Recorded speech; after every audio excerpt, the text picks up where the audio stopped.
Please rise and join us in the Pledge of Allegiance.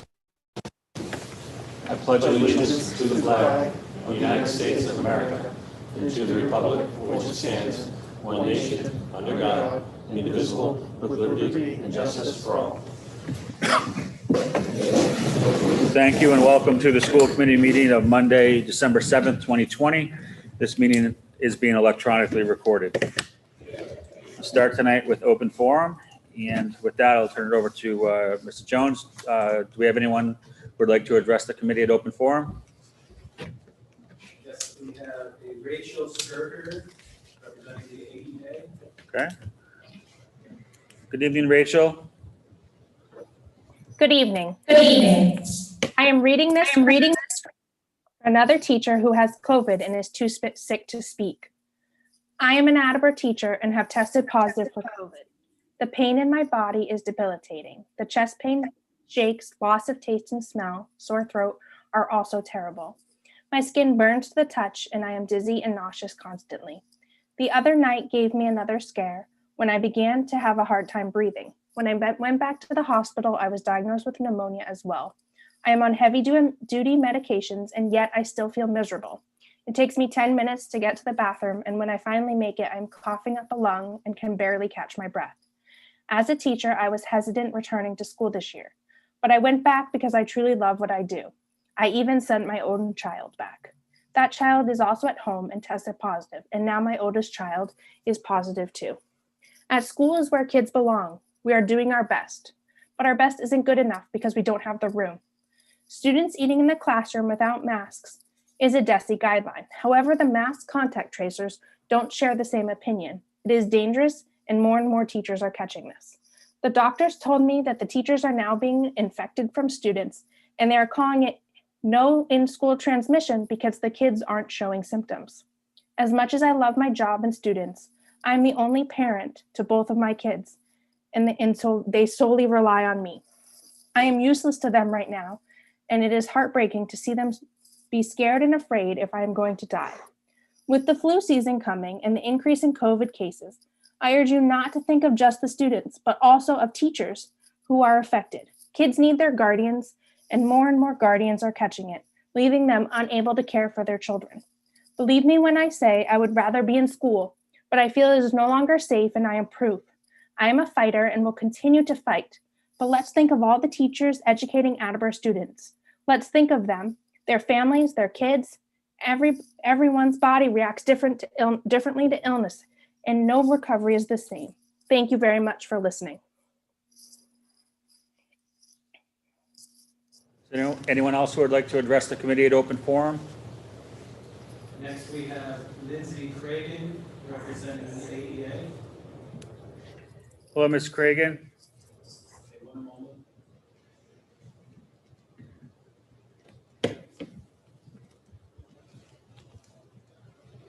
Hello, Ms. Cragen. Please feel free to address the committee.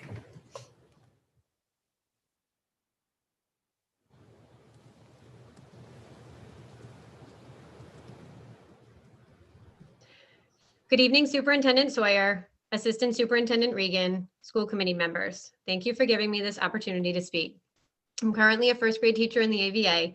However, I've been in the district for 14 years. Many may wonder why I'm choosing to speak up when it would appear I'm not directly affected by the extremely difficult conditions teachers are currently working under, but I am affected. These teachers that are going into the classroom day after day are my friends, my colleagues, my mentors, my administrators. For the last few months, I've been racking my brain trying to figure out why more teachers aren't speaking up at these meetings. It wasn't until recently that it finally hit me. They're tired. I'm a born and bred NA Red Rocketeer. If you told me years ago I'd end up an Attleboro teacher, I probably would have laughed at you. But from the moment I started student teaching at Hill Roberts back in January of 2006, it became very obvious that Attleboro holds itself to a higher standard than most other districts. Attleboro teachers are constantly striving to do better, to be better, putting their students above all else, in many cases above their own families. All of this comes at a cost, a devastating cost when you consider we're in the middle of a pandemic. Teachers are so mentally and emotionally exhausted trying to teach to those same high standards that we all hold ourselves accountable to in Attleboro that many don't even realize the toll it's taking on them. First, it was how do we teach without getting too close to our students? Then it was how do we do it in a mask? Now winter is here. Students no longer bring jackets, hats, and mittens to play outside at recess. They now bring those things in to keep them warm while they learn how to read, write, multiply, and divide.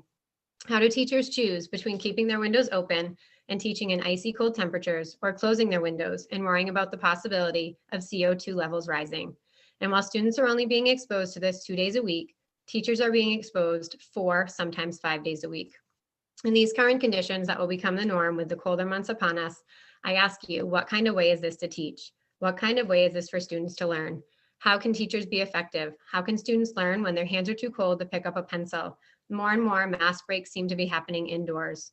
Snacks and lunch are eaten in the classroom. Recess may have to start happening more in the classroom. How can we possibly guarantee the safety of our teachers? Teaching is about the small moments. It's about the hugs, the high fives, wiping away the tears, kneeling down and letting our students know we care about them. How is it possible for any of this to happen given the conditions teachers are teaching in? When people learn I'm a teacher, most are grateful. Many say they don't know how I do it.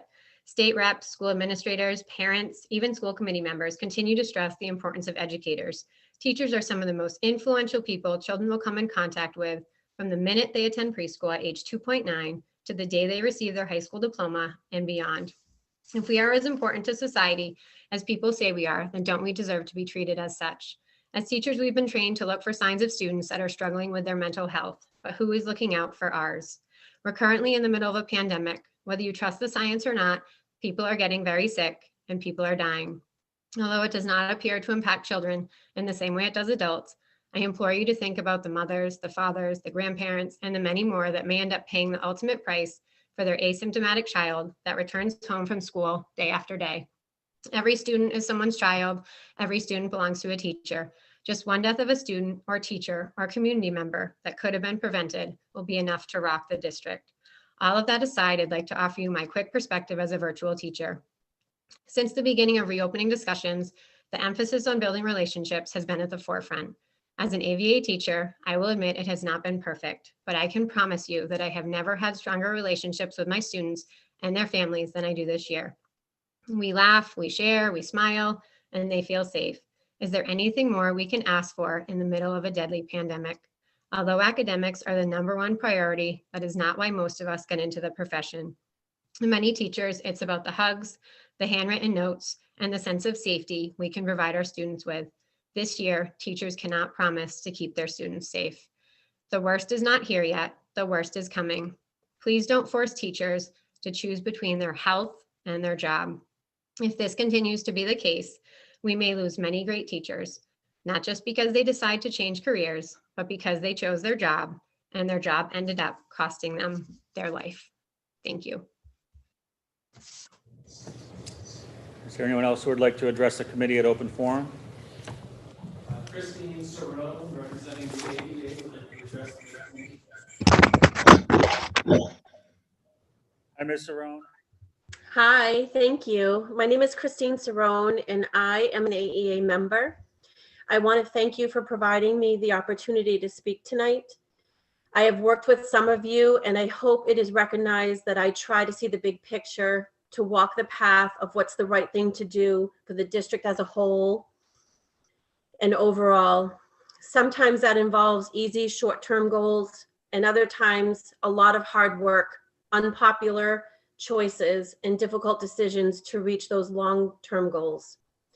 I want to thank my administrative team for the endless work and support that they have provided to all of us with lots of moving and changing parts. I want to thank the Attleboro schools, all the staff members, for their professionalism, their hard work, and their dedication on a daily basis as we serve all of our students. And I would like to thank Dave and Lori and central office for listening to our concerns and addressing them as best they can in these unprecedented times. Today, I would like to talk to the school committee about the big picture of the overall health and well-being of each and every staff member and student in the community of APS. There is an enormous amount of stress and pressure experienced on a daily basis as we navigate through the daily, sometimes hourly weeds of this pandemic. I've chosen to be an active member of the APS community to help find solutions to the obstacles and challenges we face. I feel that I'm an advocate in who I am personally and who I am professionally, both as a nurse and an AEA officer. I think that I've earned the trust of the people I work with, and I want to share with you some of the sentiments that I'm hearing and feeling and dealing with both personally, but also with many of my colleagues. There is a sense of vulnerability, and when we stay in a place of uncertainty and insecurity, we begin to feel unseen, insignificant, and irrelevant when changes don't occur. We are here to educate students. We all have a part in their education in many different roles. Each of us are dedicated to hard work and determination for each of the students' success. We are not afraid of hard work, and we haven't shied away from the gruesome tasks of the hybrid learning model. What we are uncomfortable with and what we are growing resentment towards is the uncertainty of COVID and the lack of control in the decision-making of our working environment. We've heard numerous times that there is no in-school transmission, that this is insulting, because until you're testing every student and staff on a regular basis, we don't know if there's in-school transmission or not. When people hear this, they think they're being lied to. They feel distrust towards the people telling them. We see the numbers in the community continue to rise.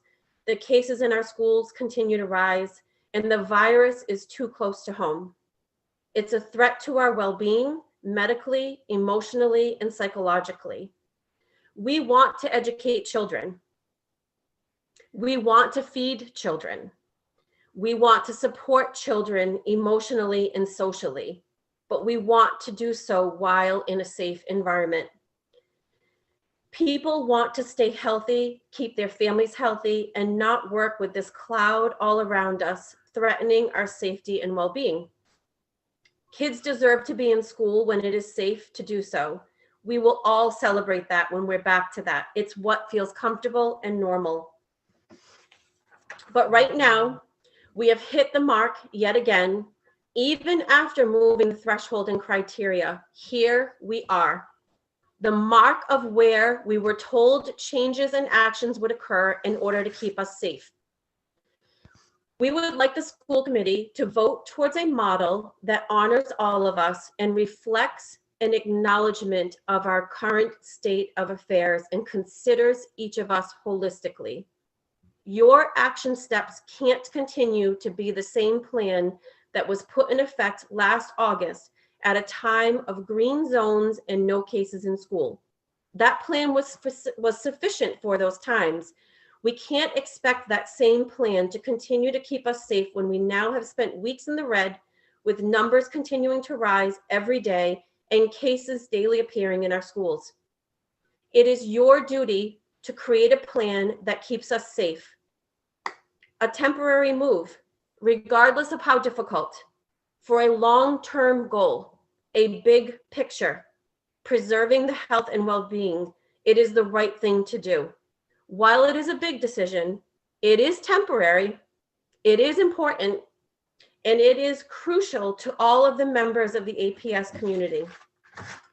Please do not underestimate the weight of your decisions.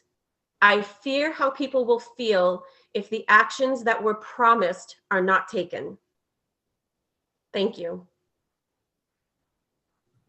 Anyone else who would like to address the committee at open forum? Chairman Chris, Anna Cordero of 17 Smith Circle would like to address the meeting. Hello, Ms. Cordero. Please feel free to address the committee. Hello. Hello. So I am here to address the committee today, wearing several different hats. I am a teacher at the high school. I've been a teacher there for 20 years, but I'm also a parent and I live in the district. I have 2 middle schoolers who go to Brennan. And so far we have all survived middle school. And I'm afraid that we perhaps will not get out of this in the same way. So as a teacher and a parent, I would like to acknowledge first something we can all agree on, which is that humans learn best in person. but that's an ideal situation, and schools have never been ideal. We've never been in any ideal situations. We adjust. We are flexible. It is what teachers do. It is the nature of our job. That is not of my concern. We can teach. I have seen the teachers in Attleboro. I have worked with them for 20 years. They know how to teach, and they can teach on a dime. They are very good at what they do. I'm sorry. What I am here to talk about today is mostly health, not education, because like I said, we do a really good job at that for the most part. But we are in the middle of a pandemic. It is currently getting worse. And the situation of my profession does not instill me with confidence. My day-to-day involves spending 7 hours in a small, confined indoor space with 60 young adults, and then doing it all again the next day with 60 more young adults. I meet 117 kids every 2 days in a small, confined space. And I like them all because I like my job, and I think our children are wonderful and brilliant, and they are going to go so far, but not if they get really sick. Science tells me that it's only a matter of time and luck before I get sick. And despite the messages from politicians and policymakers, but curiously, not epidemiologists, that tell me that it is safe to have approximately 600 students eating unmasked every day in confined central spaces that almost every single person in that high school building has to walk through, when the latest peer-reviewed fact and our ever-evolving understanding of this virus says that it can linger in aerosolized form in the air for 16 hours, that does not make me feel safe. That shouldn't make anyone in this community feel safe.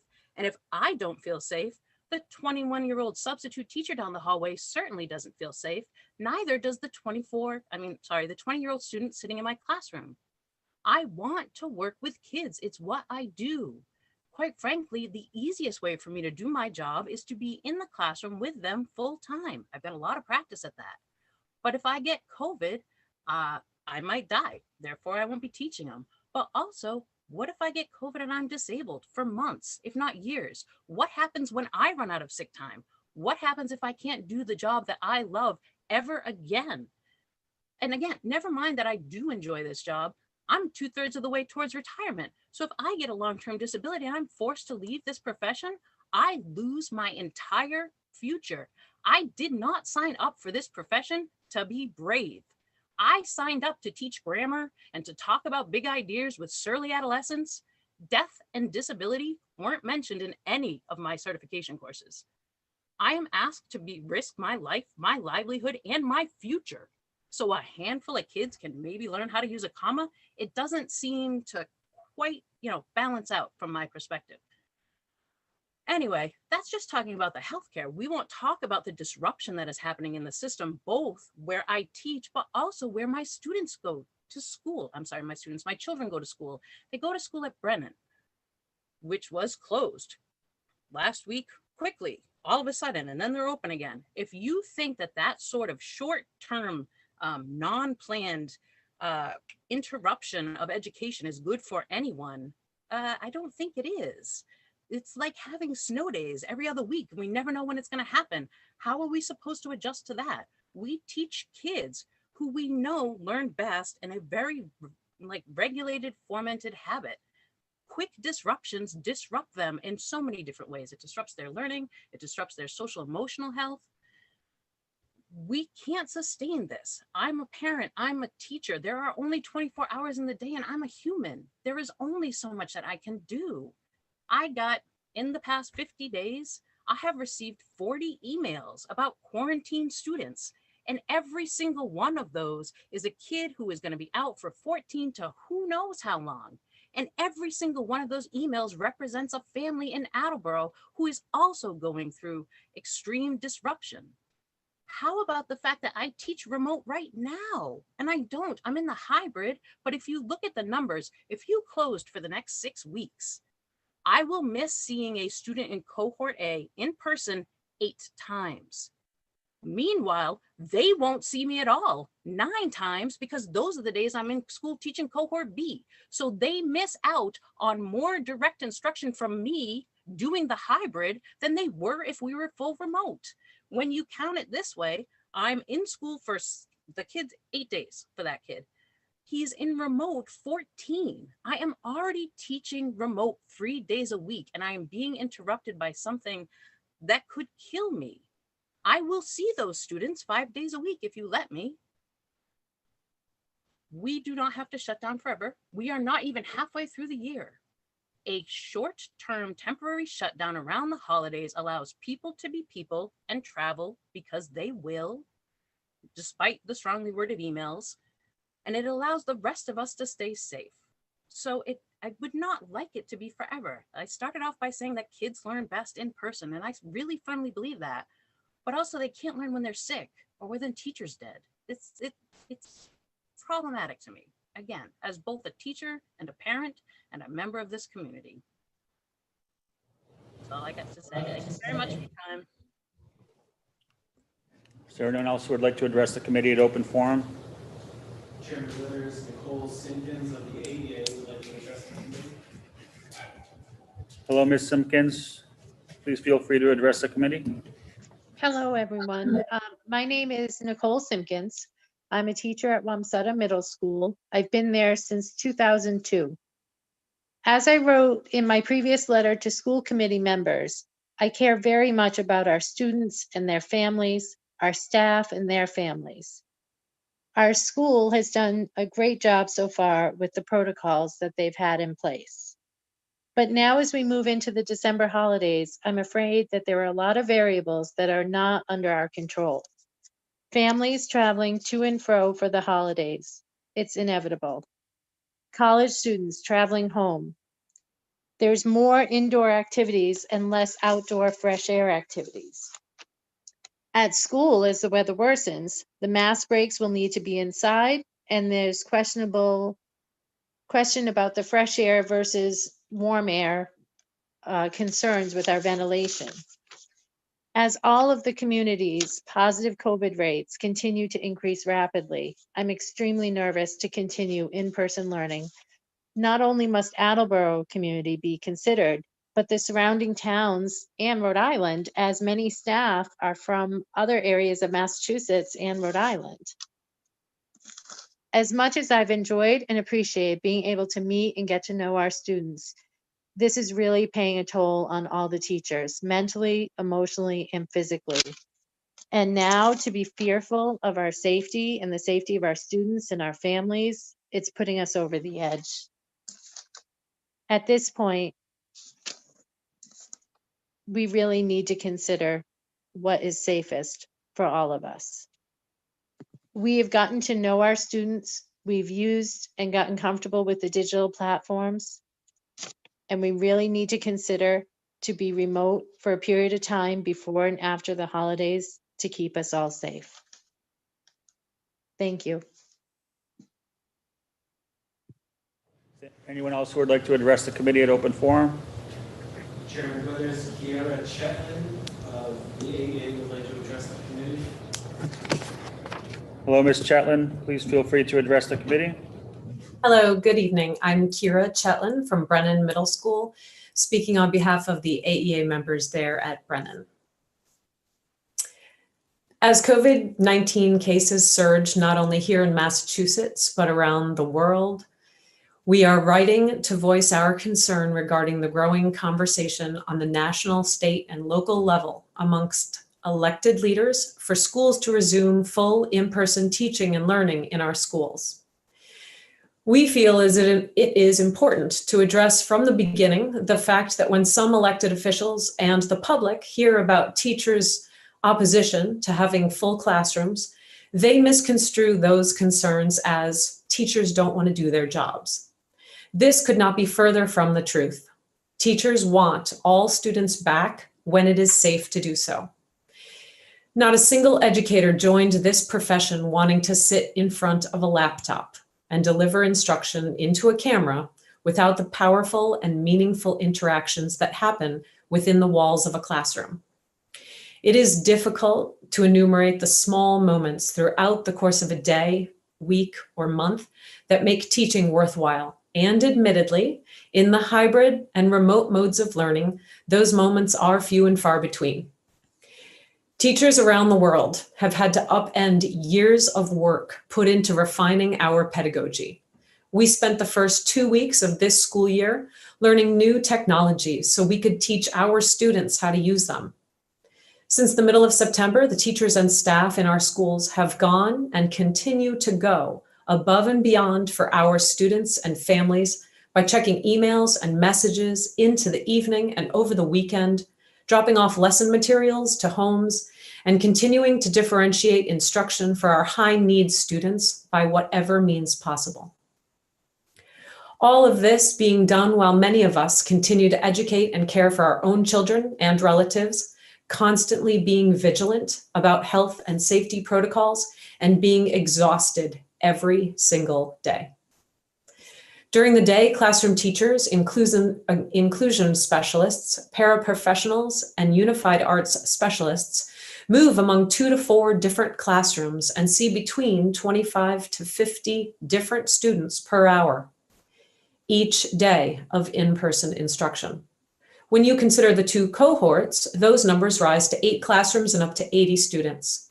There is nothing in any current guidance, local or national, that supports that this is safe anywhere except for schools. Many classrooms in our building do not have enough space to accommodate the recommended 6 feet of space between desks for students, even with the decreased numbers in the hybrid model.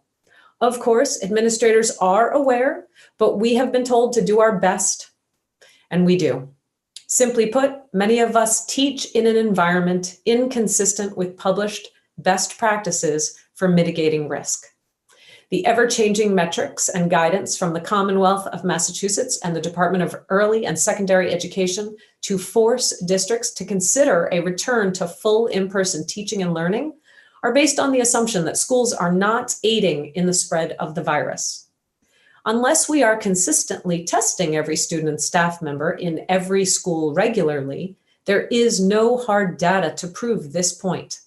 It is irresponsible to continue using this talking point unless the data proves otherwise. COVID-19 is likely passing untraced through school community members because children are often asymptomatic carriers of the virus. Because we are not testing everyone, the current method of contact tracing only symptomatic or positive cases increases the likelihood of unknown transmission. Finally, we would like to express concern about the communication and procedure surrounding the switch to remote learning, and these concerns should be heard with the understanding that the state and DESE changed protocols after district plans had been made. That said, the administration has always known there was a potential for a switch to remote learning, but the process for doing so was not developed or communicated to those who would have to carry out the switch. When the administration determined that Brennan Middle School would need to be remote on November 30th and December 1st, this lack of preparation for remote learning put an undue burden on teachers and staff over a holiday weekend to ensure that we could equitably and effectively continue to teach our students at 8 a.m. on Monday. Once again, the teachers and staff went above and beyond to support our students and families. We sincerely hope that our experience will show the other schools in Attleboro what needs to be done right now in advance of the need for a switch to remote instruction. At the beginning of September, none of us imagined that we would make it to December in the hybrid mode of teaching and learning. Our ability to minimize the spread of COVID-19 in our schools is due to the tireless work of our nurses, custodians, administrative assistants, teachers, paraprofessionals, therapists, counselors, and other school staff to ensure that health and safety were of the highest priority. We urge the members of the Attleboro School Committee in the strongest possible way to look at the data, listen to your teachers, follow the science, and vote to move to a fully remote model of instruction until the community spread of the virus decreases to a more acceptable level. We hope that members will keep the health and safety of our community in mind when making decisions that will have far-reaching and long-lasting impacts. Thank you for your time and consideration. Is there anyone else who would like to address the committee at open forum? Seeing none, that'll close open forum. We'll move on to our business agenda. Superintendent Sawyer. Thank you, Chairman Withers. As we've just experienced and feedback from our educators, there can be no question that in this moment, we've really been, as a district, been put between powerful forces. There is a basic disagreement among people of all stripes about what is or is not true as it relates to good policy around COVID. And I think it's important that we understand that as a district, we are doing our best to follow the guidance that the state is produced and continuing to provide for us, as is our legal responsibility. There are many parts of what we've been dealing with that I think are very reasonable to question. And as the science is still inconclusive, I think a healthy dose of skepticism is not only warranted, but wise. But one of the things I think we have to keep in mind as we try to navigate the situation is that, to openly say that the state's policies are merely political and not based on science is to say that we somehow know better than the experts. And that's a position that I find difficult to take so boldly. So I will have some things that I want to cover with the committee.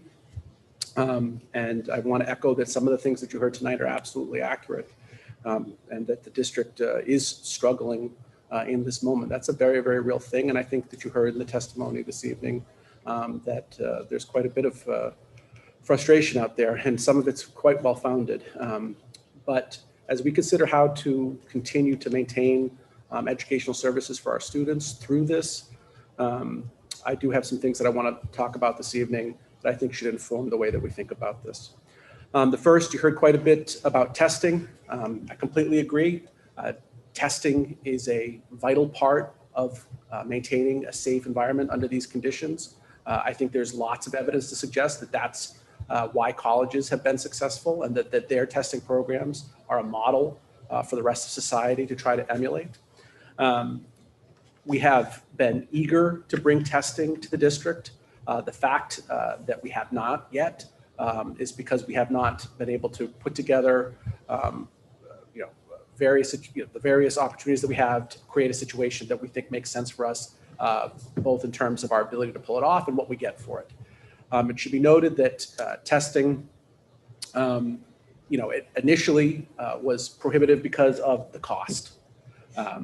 There's a significant cost involved, and as a school district, we have a budget that we have to meet, and while there were federal funds provided, we have, spent them on PPE, on improvements to our ventilation system, on technology to create a one-to-one environment, and to hire more teachers so that we could provide the ABA to 1,200 of our students. So we do not have significant funds available for testing. So that's been a major obstacle, and it's a pricey item. So the good news here is that Congressman-elect Auchincloss reached out. He is working on some things. He recognizes from a policy perspective how important it is to make testing a part of how we handle public schools.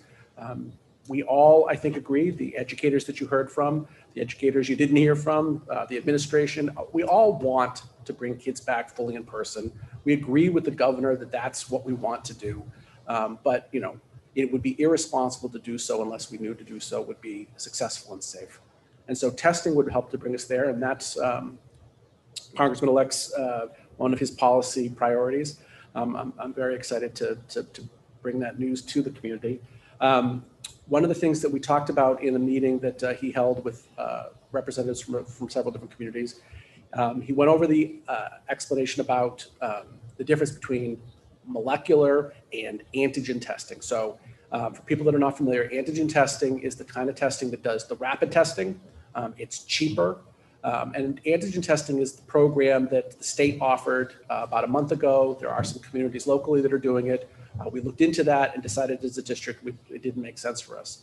So why didn't we do antigen testing at that time?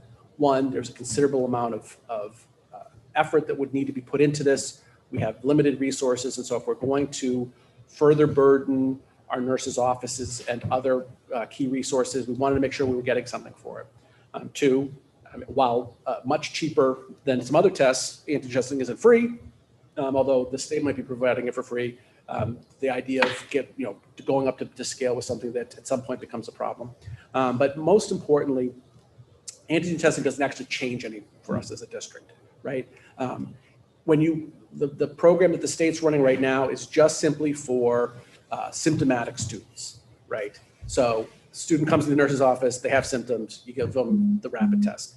Well, at that point, even if they test, whether they test positive or negative doesn't really change what the protocols are according to the guidance, right? That student, you'd send the student home, you tell that student they need to get tested. And if they test positive, you have good reason to believe that you now are gonna have to do contact tracing, whereas if you send them home and you wait, you don't know whether you're gonna have to do contact tracing, but ultimately the experience in terms of the timelines and who gets affected and all that doesn't really doesn't change. So you're putting in this effort to do this testing program, but you don't actually, it doesn't really change anything. What you need to really have people feel safe is routine testing, right? You need to test everybody. You need to test the staff, you need to test the students, and you have to do it at least weekly, all right? And if you're doing that with, again, with the antigen testing, which is cheaper, it doesn't, all you're doing is identifying a group of people who then have to go get a test anyways. There's real concerns that because the antigen testing isn't as sensitive, you have people that you miss. So the gold standard here, what the universities are doing well is they're doing molecular testing. And molecular testing is the expensive testing. When we looked at that initially back in the fall, at that time it was running at about $100 a test.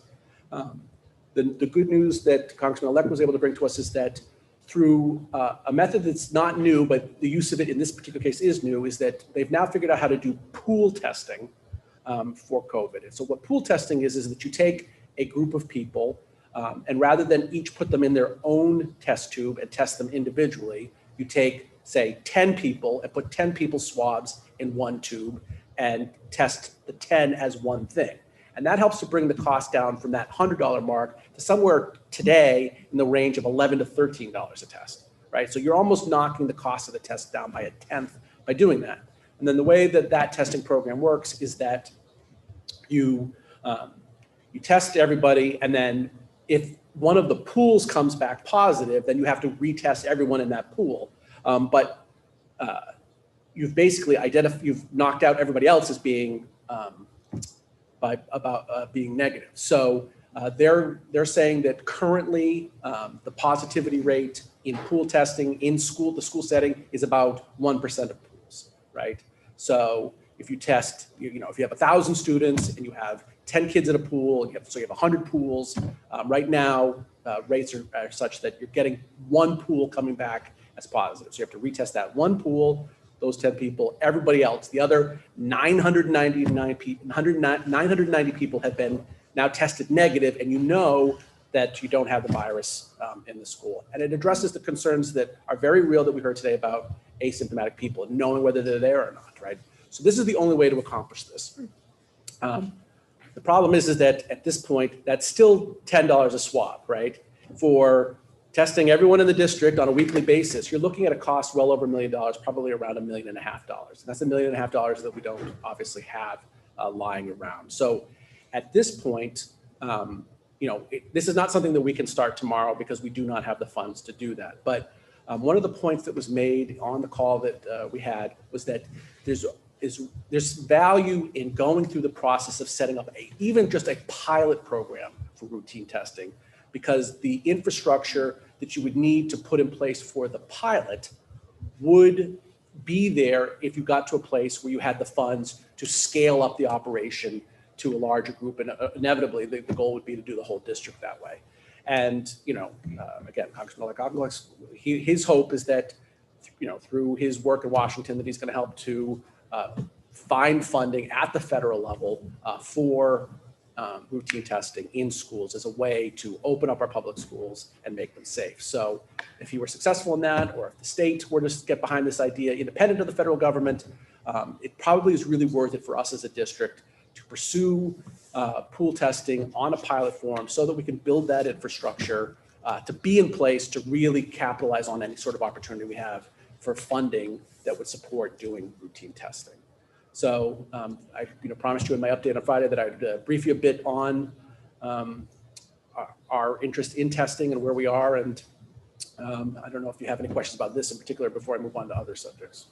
I guess my question would be regarding timing. One, when the pilot program would be set up, and then if the funds became available to do district-wide, it doesn't seem to me like that would be something that would happen quickly. And is it, I mean, I don't think we're expecting to be in the situation a year from now. So what is the timeline, and is it worth it if it's going to be 3 months from now before we start getting this test in place? So for people that are hopeful that perhaps we're going to turn some sort of corner as people start to get vaccinated, there will be an in-between time. And there's arguments now about how long that's going to be. I mean, some people think that by July 1st, everyone who wants to be, vaccinated will be, and this can all be in the rearview mirror for next September. There are other things that you read that suggest that it's just not going to go quite that smoothly, and that it's going to take longer, and that we very much could be facing still, threats to our safety through COVID into next fall. So in either case, though, if we were to invest in creating that infrastructure, I mean, the point would be that we would be able to, adopt it literally as soon as money becomes available to it. We wouldn't have to go through, time. So we would really be able to capitalize on that. When will the money come? And it may never come, quite frankly. But I think it's worth it to be there because, as people are getting vaccinated, as hopefully cases start to come down at some point, right? And I hope we are not operating like this all year long. This would help to accelerate a point at which we as a community could argue for opening up the schools. And I think for that reason alone, a pilot program that, we will go out and search for partners who might want to help support that effort through a pilot to learn from it. And that's how we could fund the expense at this time on a limited basis until we get to a place where there's more funding available. Mr. Geddes? Thank you, Mr. Chairman. If I'm not mistaken, it was through the Broad Institute that the Congressman-elect was looking to do this. For those that don't know, Broad Institute is handling some, if not all, of the Stop the Spread sites across the state. The molecular test that they do is far less invasive to your head, I guess you could say. They said it's not the brain scrubber. It's a quick both nostril, minimal rub. It doesn't go to the brain. And the results, I've twice done Stop the Spread tests and had the results in my inbox by the next morning. Yeah, that's what they said the timeline would be. I mean, basically, it's all in the time it takes to ship it to them. Right. So the Broad is in Cambridge, and we'd have to each day, every time we do a test, we'd have to ship it to them, and then they test it that, on the schedule that you create, well, whatever your testing day is, they would have results for us back the next day. So if this is able to come to fruition, this would be incredible for the district. I do want to thank Representative Hawkins for making that connection for us. And also credit the state delegation for trying to bring a Stop the Spread site to Attleboro, which I think will be hugely helpful, especially if we are going to experience a longer lag time in getting testing within the schools. If we can get a Stop the Spread site here in the city. With the support of the state delegation, that would be phenomenal. So anything we can do to make that happen as soon as possible would be great. Thank you. Mr. Storrs? Thank you, Mr. Chairman. What about the idea of maybe starting with staff? So rather than starting with students where, 4,000 or however many students we have, if we're going with the in-school staff, so it's hundreds instead of thousands, would that be a possibility? Would that make sense? Yeah, so we've begun preliminary conversations with the union to see whether there'd be interest and willingness on their part to do a pilot with the staff. I agree that that's a good sized population, although quite frankly, I don't think, unless we get some pretty significant support outside the district, I don't think we could actually afford to test them all. We might have to pick a school and do it on a limited basis. But again, even on a small basis, by going with the pilot, we'd go through several approval processes and put some things in place that would allow us to, scale up very, very, very quickly. So what is the cost and timeline for the pilot itself? Well, again, at this point, it's for however many people. It's that many people times, call it $11 at this point, each week for that many people. There is reason to believe that the cost is going to come down again by as much as maybe half, but that's probably about 2 months away from that being a reality. So perhaps at the same time some money becomes available because there is optimism that there'll be some sort of relief coming for COVID after January. That if there's money set aside for that, the cost comes down, we don't need as much. And then if we have the infrastructure in place, we can really jump on this and address this very, very real need, which I think would be a key step towards getting to the eventual goal. But it's after January. Whatever day is the day we'll get to everyone being back in person without testing, we can get there sooner than that date by putting in testing. No, I agree with you. I'm anticipating the questions of, well, when will this pilot program be set up if we go that direction? So we're waiting for some more information, but it won't be, not until January at the earliest will we even be in a place to do that. Thank I had a question. you. Sure, Mr. Hill. Hi. Thanks for the information, Superintendent Sawyer. The 1.5 million number, was that from testing from now until June? I mean, whenever it started until June? Yes, yeah. So what about the idea of doing the whole scale testing, but just for a month or something like that, really dramatically reducing the cost? Yeah, I mean, if it's, if 1.5 million is for 6 months, 1/6 of that would be for 1 month, right? Yes.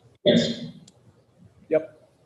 I mean, to only do it for a month without any way to pay for past the month, I'm not sure what we gain by that unless we time it so that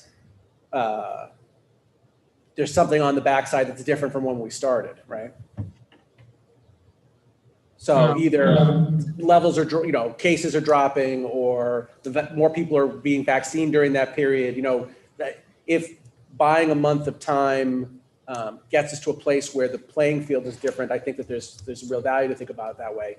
If we test for a month and then stop testing, but things are exactly the way they were when we started, where we had a month of breathing room, but now we're back to the same problem we were in the first place. Yeah, I mean, I think the garnered would be worth an investment myself. And seeing, as was indicated by all of the, the comments by teachers, a lot of fear about the accuracy of the, of the in-school spread and whether that's a real issue. And, it would be worthwhile, in my opinion, to try it for a month and to see, or to put a number on it for trying it for a month, to get a handle on that issue. If asymptomatic spread and all this stuff is not, there, and it can be verified by testing, then you've lowered anxiety incredibly. It sounds like there's a lot of anxiety out there. And I do see your point. I think perhaps the time it takes us to get to even a place where we can even pilot a little bit, perhaps at that point, we'll have a better sense of what the big picture is in terms of reason to believe that there's funding for this. And then either because there's funding that takes care of this, it makes it moot, or if we're not sure when or the timing's being pushed off, perhaps when we have things in place, that's a approach we can really dive into with greater specificity. Mr. Geddes?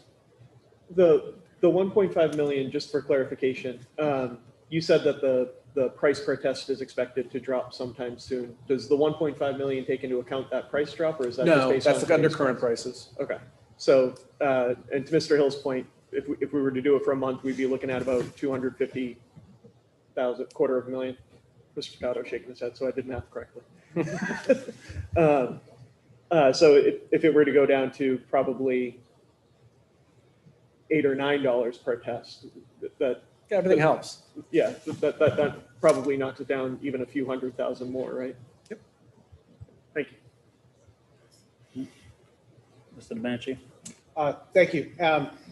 I guess my question, Superintendent, I know we're all speculating. What kind of funding do we have to do even for a pilot even? You know what I mean? Like, our budget's pretty tight.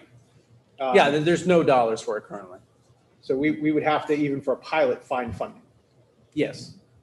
And, that might be to make some different decisions about how to handle the upcoming year, but the preference would be to find other sources that we don't currently have access to. And there are people who are very excited about this idea and want to support the effort. So hopefully we could, connect with some people that want to help. No, I agree. I would advocate for it. I think I've spoken publicly a few times at our meetings that, unless we're fully testing everybody, we don't really have definitives. So, I'm asking in the spirit of it, but I'm also trying to be pragmatic about what we can afford to do. Yeah, And whether or not the city or other contributions would be necessary. And I should mention, I've talked to our mayor, and as soon as we get more information, we're going to bring him into the process to see if, perhaps down the road, if there's more support for municipalities, perhaps there'll be an opportunity there as well. So we're going to look at all of our options and work together as a city to get the best option for our schools and our kids. Thank you. And thank you for looking into that. Okay, so the next thing I think I should talk about is, our safety. And as you heard this evening, there is increasing skepticism about, how accurate any claims of our safety are. And, I continue to say what I'm, reporting what is true, that from the state's perspective, we do not have in-school transmission to the district, in this district. I did get a little bit of a window into what that really means specifically when we had a situation with a cluster of cases.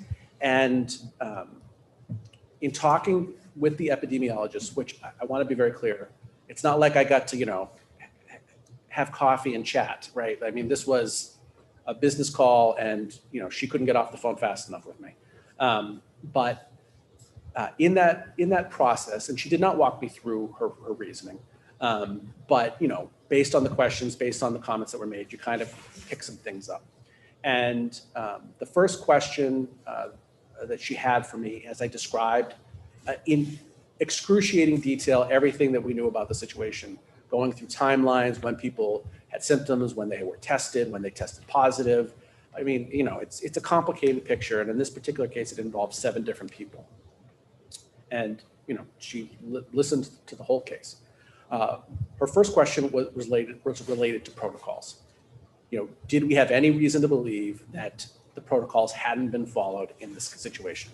And again, I don't know what's true. I didn't see any of those people in school in the days in question. I don't know what's true.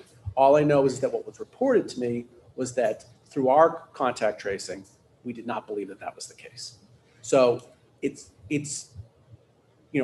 I think what we can deduce from that is that from their perspective, they are seeing transmission related to lapses in following the protocol. That's one of the key things that they're looking for, because they believe that the protocols are working. Now, again, why do they believe that is a conversation that can be had, but that's pretty clear to me from that conversation that if people were following the protocols, they're immediately skeptical about whether or not there's going to be transmission. The second question was related to timelines.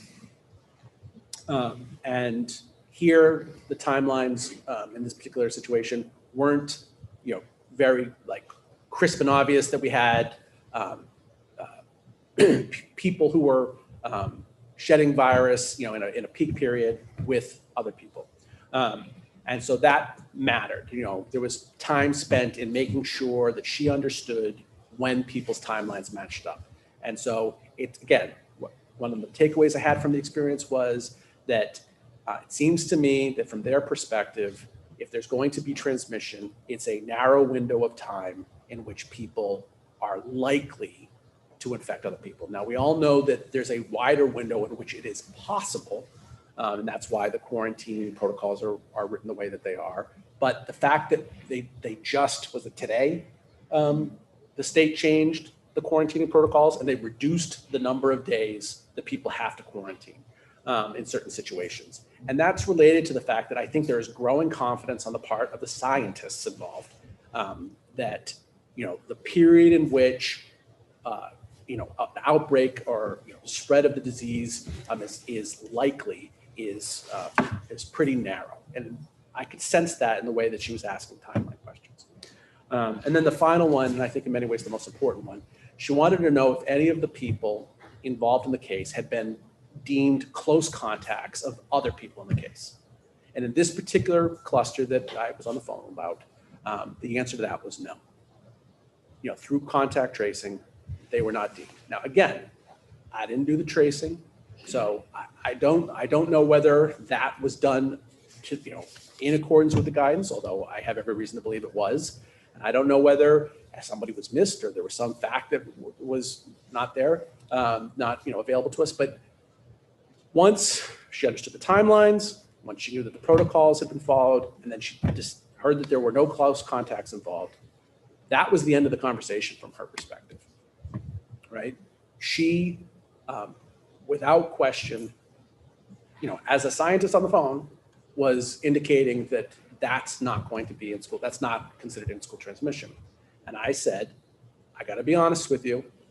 I'm going to relay this information to the community, and there are going to be some people who are suspicious of that determination.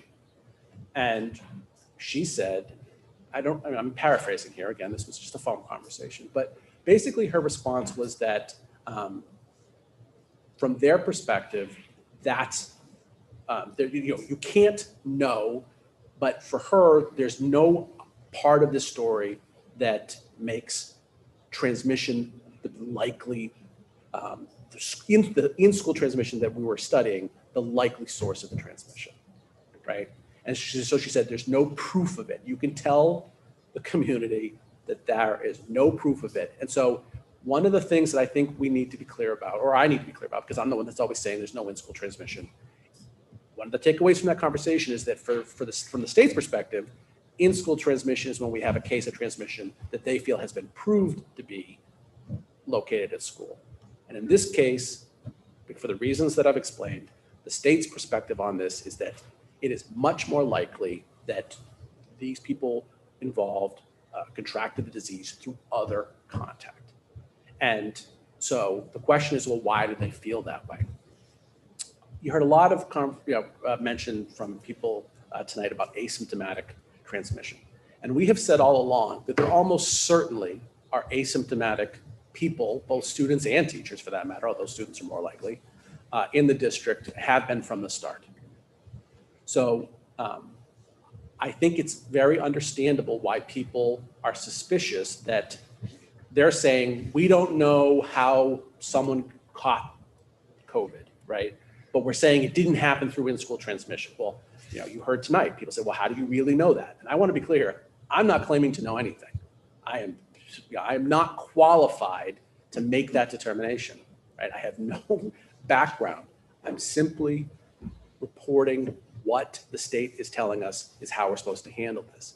And I think it's really important to understand that from their perspective, as I understand it, we had through the fall low enough transmission levels that up until November, we were able to, with one exception, trace every single positive case in the district back to another known exposure, right? And then even moving forward, as the number of cases started to climb and that we had more community spread and more people getting it from ways that we're not sure how they got it, which is, you know, again, what you're dealing with community spread. The thing that I think has to be answered is we've had over 100 positive cases in the district, right? Of those 100 positive cases, and you know, almost 40 of them have led to in-school exposure. In none of those cases, not a single one, has someone who was a close contact of one of those people, right, been deemed has been tested positive as a result of being a close contact at school, right? Several people have become positive cases as close contacts, almost all entirely either through people's social lives or through family life, right?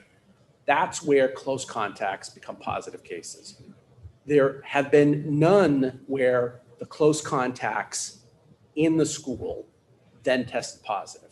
So if the people who we know to be positive are not spreading it, when we know they're in the building and are positive, I'm not sure how anyone can claim on what scientific basis we would assume that the asymptomatic people who we don't know who they are the ones that are spreading within the school, right? Because both the positives and the asymptomatic people are following the same protocols. And we know about one group and know about the results of them, and they are not spreading, right? We know that we can say definitively. I have the data, right? That we've been tracking that all along. So yes, it's true. We don't know who's asymptomatic, and we don't know whether or not asymptomatic people are, transmitting and when. When somebody's positive and we can't trace it back, we don't know how they got it. And so they may have gotten it from a positive case that they're just not realizing, or they could have got it from somebody asymptomatically. But the state's position, and I'm not saying that they're right, I'm just trying to explain, how we're here, is that there's no reason to believe that people who are testing positive are catching it through the schools, because when we do know people are positive, nobody's catching it through the schools. That's why. Yes, please. Sorry to interrupt. I get your point completely. Just a point of clarification is when the close contacts are not mandated to take a COVID test, right? So that piece is a little bit of an unknown data set. I mean, you're saying no one who was a close contact had a positive COVID test, but we can't say that everyone who was a close contact had a COVID test. I can't say they all did, but I mean, they are instructed to get a test, and most do. You're right. I can't say that every last one of them did. Okay. But the majority of them, I do know, because we do track that. A majority of them do take it and do test negative. Thank you. Mr. Larson? Superintendent, if a student or staff is close contact and told that they have been possibly infected, is not the protocol that they either have to get a test or quarantine for 14 days before they can come back to school? Yes.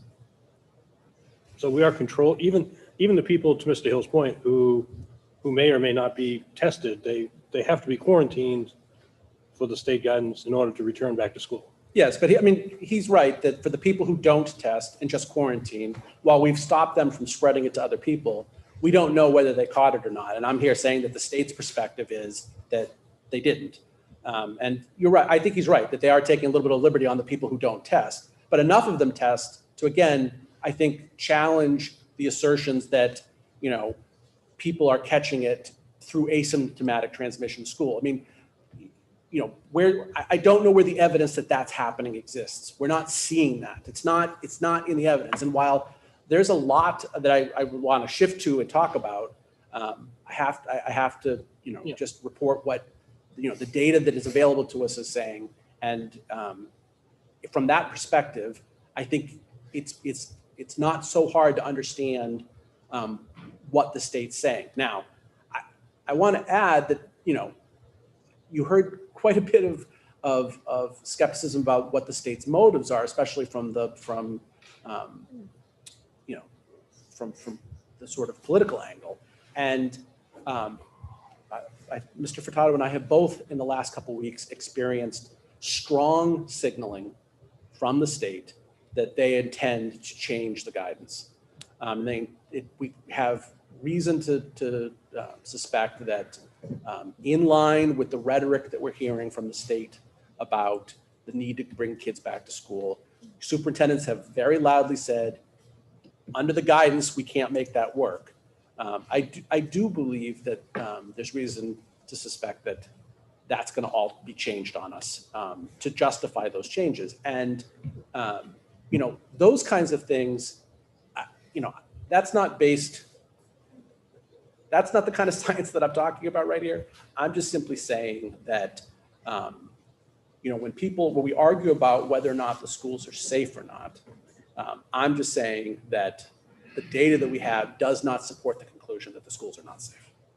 If I could just, my point was more to trying to reassure the community that we're not allowing the students or staff back into the buildings until we know, either via a test or via the quarantine, that they've been controlled.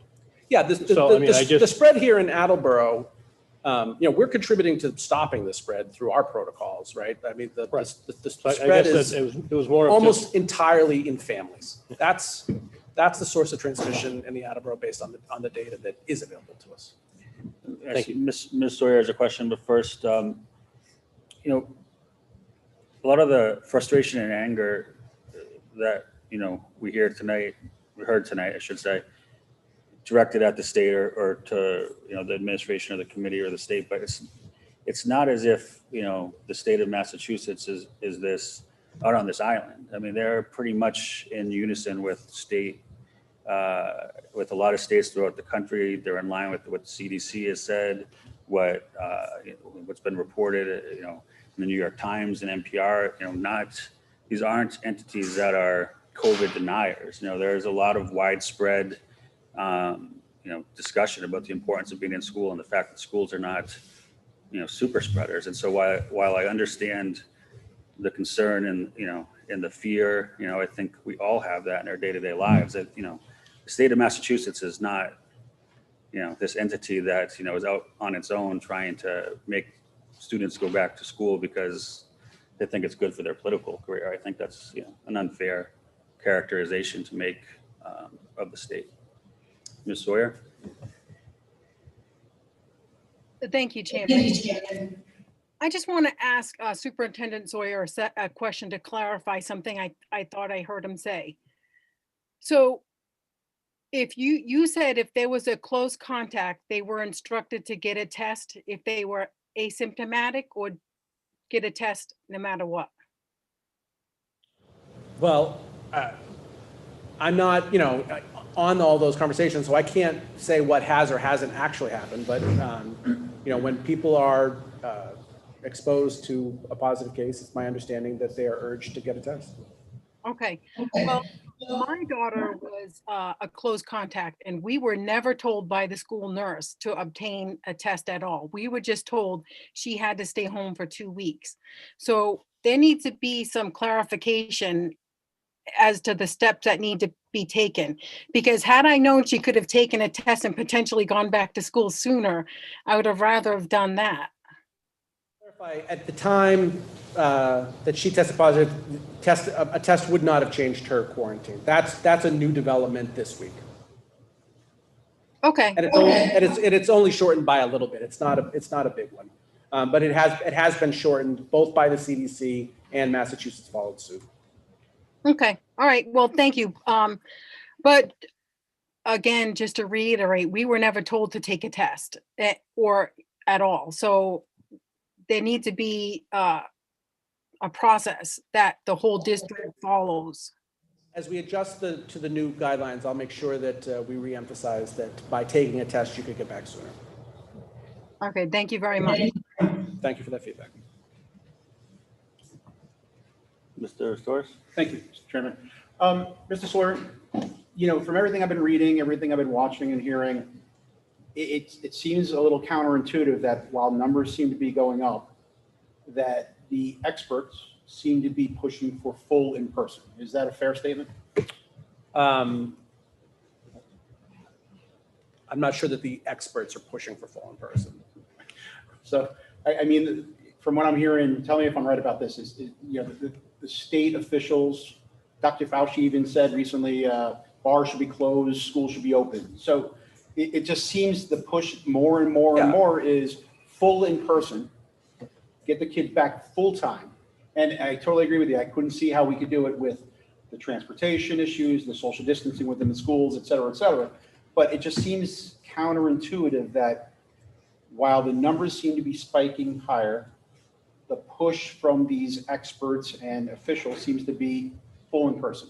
Yeah, I mean, I think everyone agrees that being in school is better for kids. I don't think that's been argued throughout this. The question is, what can we do and what can we do safely?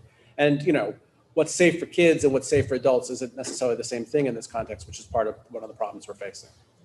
So from your point of view, from DESE, what have you, are they pushing for superintendents to try to go full in person? Is that something you're hearing? So, I mean, that is the rhetoric at the state level. I have not, and there's certainly been, hinting's a little bit not strong enough, but there are indications that the state is gearing up to push us. There are strong signals that is coming. As of this moment, I do not feel any pressure from the state to go fully in person. My sense is exactly what you said. And to be very clear, if I felt that, I'd be pushing back. Okay, because my sense is exactly what you just said, that it's coming, that they're going to be pushing harder and harder for full in person. That's what I see. It's the thing that keeps me up at night more than anything, is that I think that they are going to really push hard for this sooner than I'm comfortable with. Yes. Thank you. Just as a counter to that, I mean, what is your impression? So we're in the red zone and we're in the hybrid model. What is your impression of the state's current stance towards districts going fully remote? Because I know when they first changed the guidance, there was fear that they were going to, come down hard, at least in investigating districts that went remote. Is that borne out, or has that eased a little bit, that concern? No, that concern has not gone away. But,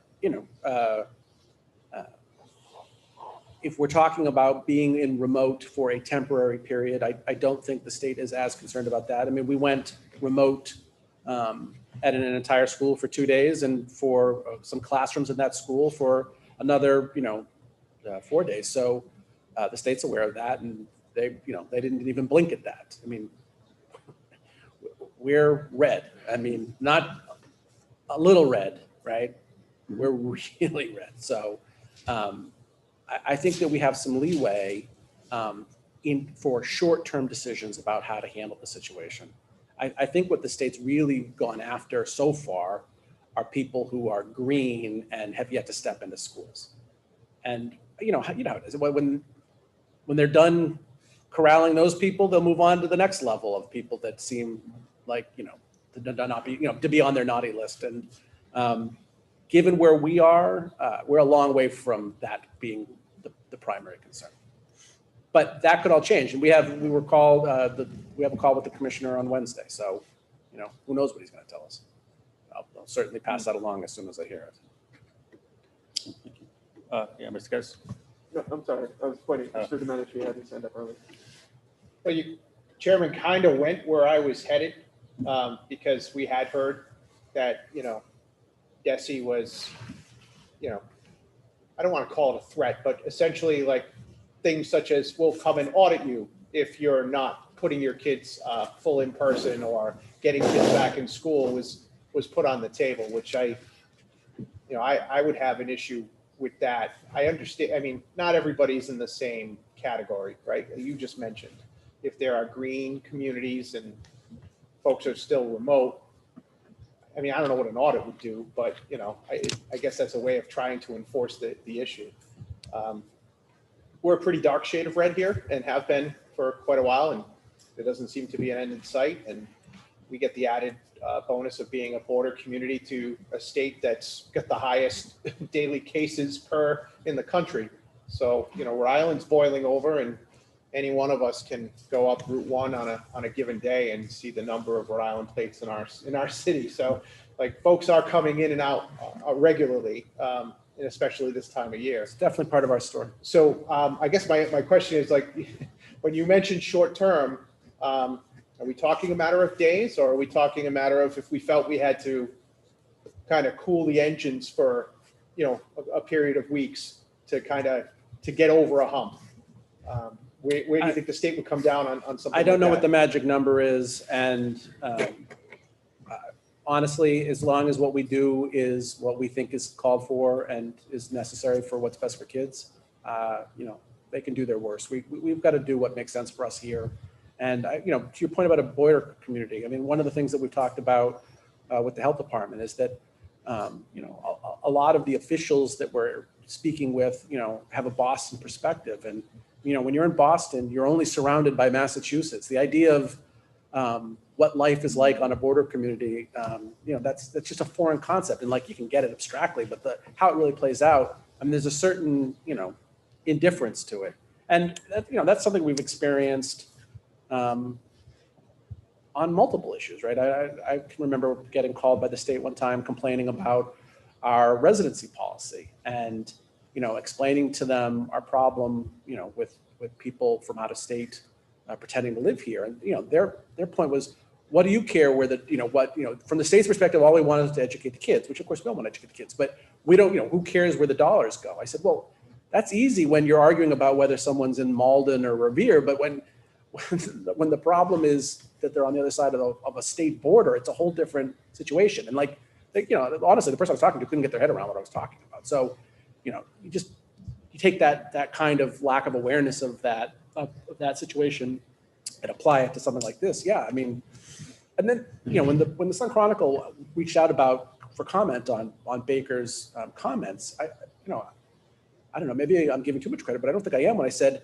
you know, he's speaking to the entire state, and the state is a real range of situations. I don't think that we should apply the sort of middle, which is what the message is generally, you know, aimed at for here. We're not in the middle. We're at an extreme, and you know, there are some real problems that we're facing, which, you know, is the next thing I want to transition to. But I don't know if you had a question. Yeah, no, I think you hit on all the notes. And again, I'm not trying to be, I mean, I'm from Rhode Island originally. I got a lot of family in Rhode Island, and we have a lot of teachers that live in Rhode Island. And I mean, there's no defined border. It's all kind of blurred here in Attleboro. We have a lot of different communities coming in, but there are also a lot of hot spots in Rhode Island that are in very close proximity to us. So it's definitely an added layer of concern to any decisions we have to make. So thank you. Ms. Sawyer? Thank you. Thank you, Chairman Withers. My next question is regarding this issue. So if the state wants us to reopen, have we given any thought as to how we're going to control the temperatures in the school so that it's so that the kids aren't freezing, the teachers aren't freezing? I mean, my daughter, when she was last in school the other day, said it was quite cold. And now that was when it was in the 40s. And now today it was 32. What are we going to do with that? What are your thoughts? I mean, this was on my list of things to talk about this evening. I can jump to this in this moment to just answer your question. One, you know, we're monitoring temperatures in the buildings right now because, you know, we're used to keeping the building at a temperature that's in keeping with, you know, state regulations. We've been told to not worry about those regulations. We've been told by the state to inform teachers and students to bundle up. The temperatures are going to be lower than what we're accustomed to. So I think we can all agree that safety is the most important thing. And, you know, one thing the state has not wavered on is their commitment to the importance of ventilation, right? You know, they are absolutely wavering on some other things that seemed important in August that no longer seem so important, like distancing. But ventilation, they're still maintaining is really, really an important factor to our success. So if we're going to maintain the ventilation the way we need to and the way that they're telling us to, then, you know, the buildings are going to be colder, and there is a level at which the building is colder than usual and people can wear some layers, bundle up, and we can still do school. But there is absolutely a level at which it's too cold, in which the temperature is a distraction. It interrupts the learning environment and it prevents both teachers and students from being successful. So the problem is that I don't think anyone really knows exactly what that temperature is because we've never operated below, what we're supposed to be operating at. So, my message is to remind everybody that temperatures in the buildings are going to be lower. That is in accordance with the guidance that we're getting from the state, that people should bring layers. And, because as much as it might be cold in one room, the way some of our buildings are, it could be hot in the next room. So it's important that people are layered up so that they can adjust from space to space. But because the need for fresh air is not something that we can compromise on, that when we figure out where the threshold between it being just a little bit chilly to being uncomfortable is, we're going to have to start, not having school when it's going to be that cold. And, I have to be honest with everyone. Nobody knows exactly what that level is. So I can't tell anybody that until we, get a little bit further into the winter and start to have some experience with this. But, people should expect that there are going to be times that we cannot have school because we cannot keep the building warm enough to make it worth being there. That's a very real condition that we're facing as we get into the winter months. Because I tell you what, we're not going to do is, close the access to the fresh air and put everyone in the building at risk. That's not going to happen. So it's either, we can operate at a temperature or we can. And once we kind of figure out where that zone is based on the forecast, we'll be able to tell people ahead of time, tomorrow's going to be too cold. We can't have school. And by the way, that's not going to be a district thing. Different schools have different conditions. Our ability to handle things differs from building to building. I don't know if Mr. Furtado wants to jump in and add some details to this. I think, as we've said many times, the systems in our buildings are not going to be able to meet what we're normally used to having in the winter with the fresh air requirement. It just can't happen. So as the superintendent pointed out, at some point it's certainly possible that it's too cold in some of our buildings or all of our buildings to reasonably hold school, but I don't think we're there yet.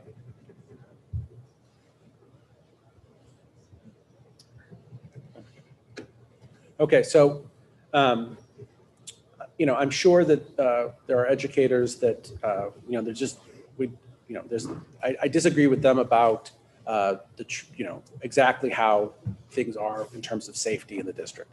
I hope that, they stay with us long enough to hear me say that does not mean that they don't have other concerns that aren't exactly, spot on in terms of real problems that we're facing as a district. As I said to you in the email, my emailed update on Friday, what we're currently facing, and this is mostly at this point, related to the number of people who are absent, the number of close contacts that we have, and they have various implications which we can get into. But the situation that we're operating under is unsustainable. And I think you could hear that in the level of frustration in the educators who spoke tonight. And I am here to tell you, I do not think that this is, an angry couple of people who don't necessarily represent the larger group. And in this particular case, when I'm out in the buildings, I can see in the eyes of the people we're counting on every day that they are really, really running up against a wall in terms of what they're capable of doing day in and day out. The strain of operating in a hybrid, just period, is real, right? It is harder to teach this way than it is to teach under normal circumstances. It's more work. They have to, juggle two different cohorts of people, and then people are absent or quarantined, and it creates all kinds of just logistical challenges. Let's set aside the fact that you then have to change how you instruct, because half the time your kids aren't even in front of you and you're instructing them remotely, but not synchronously, you're doing it asynchronously. So it was difficult all throughout this experience, and our staff are to be commended for how hard they've worked and how they've persevered through this. But now we get to a place where the the number of cases that are in this community, the number of resulting quarantines have left us to a part where staffing the buildings is near impossible. And we are cutting corners every day to keep our schools open, right? We are disrupting the learning environment by the number of people who are subbing. And so, yeah, we have school that day, but you're not getting the instruction from the teacher, right? You're getting the sub lesson, which is part of education under any circumstance, but the scale on which it's happening right now is unlike anything else.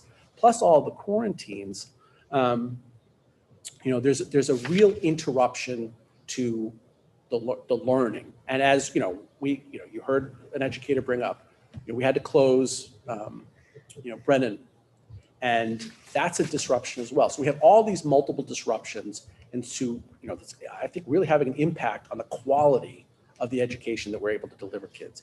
Add to that the fact that the way that we're covering the buildings, because again, we don't have substitutes or very few of them, is we are robbing from Peter to pay Paul. We are taking staff members out of what they would normally be doing and putting them over to cover classes for people who can't be here.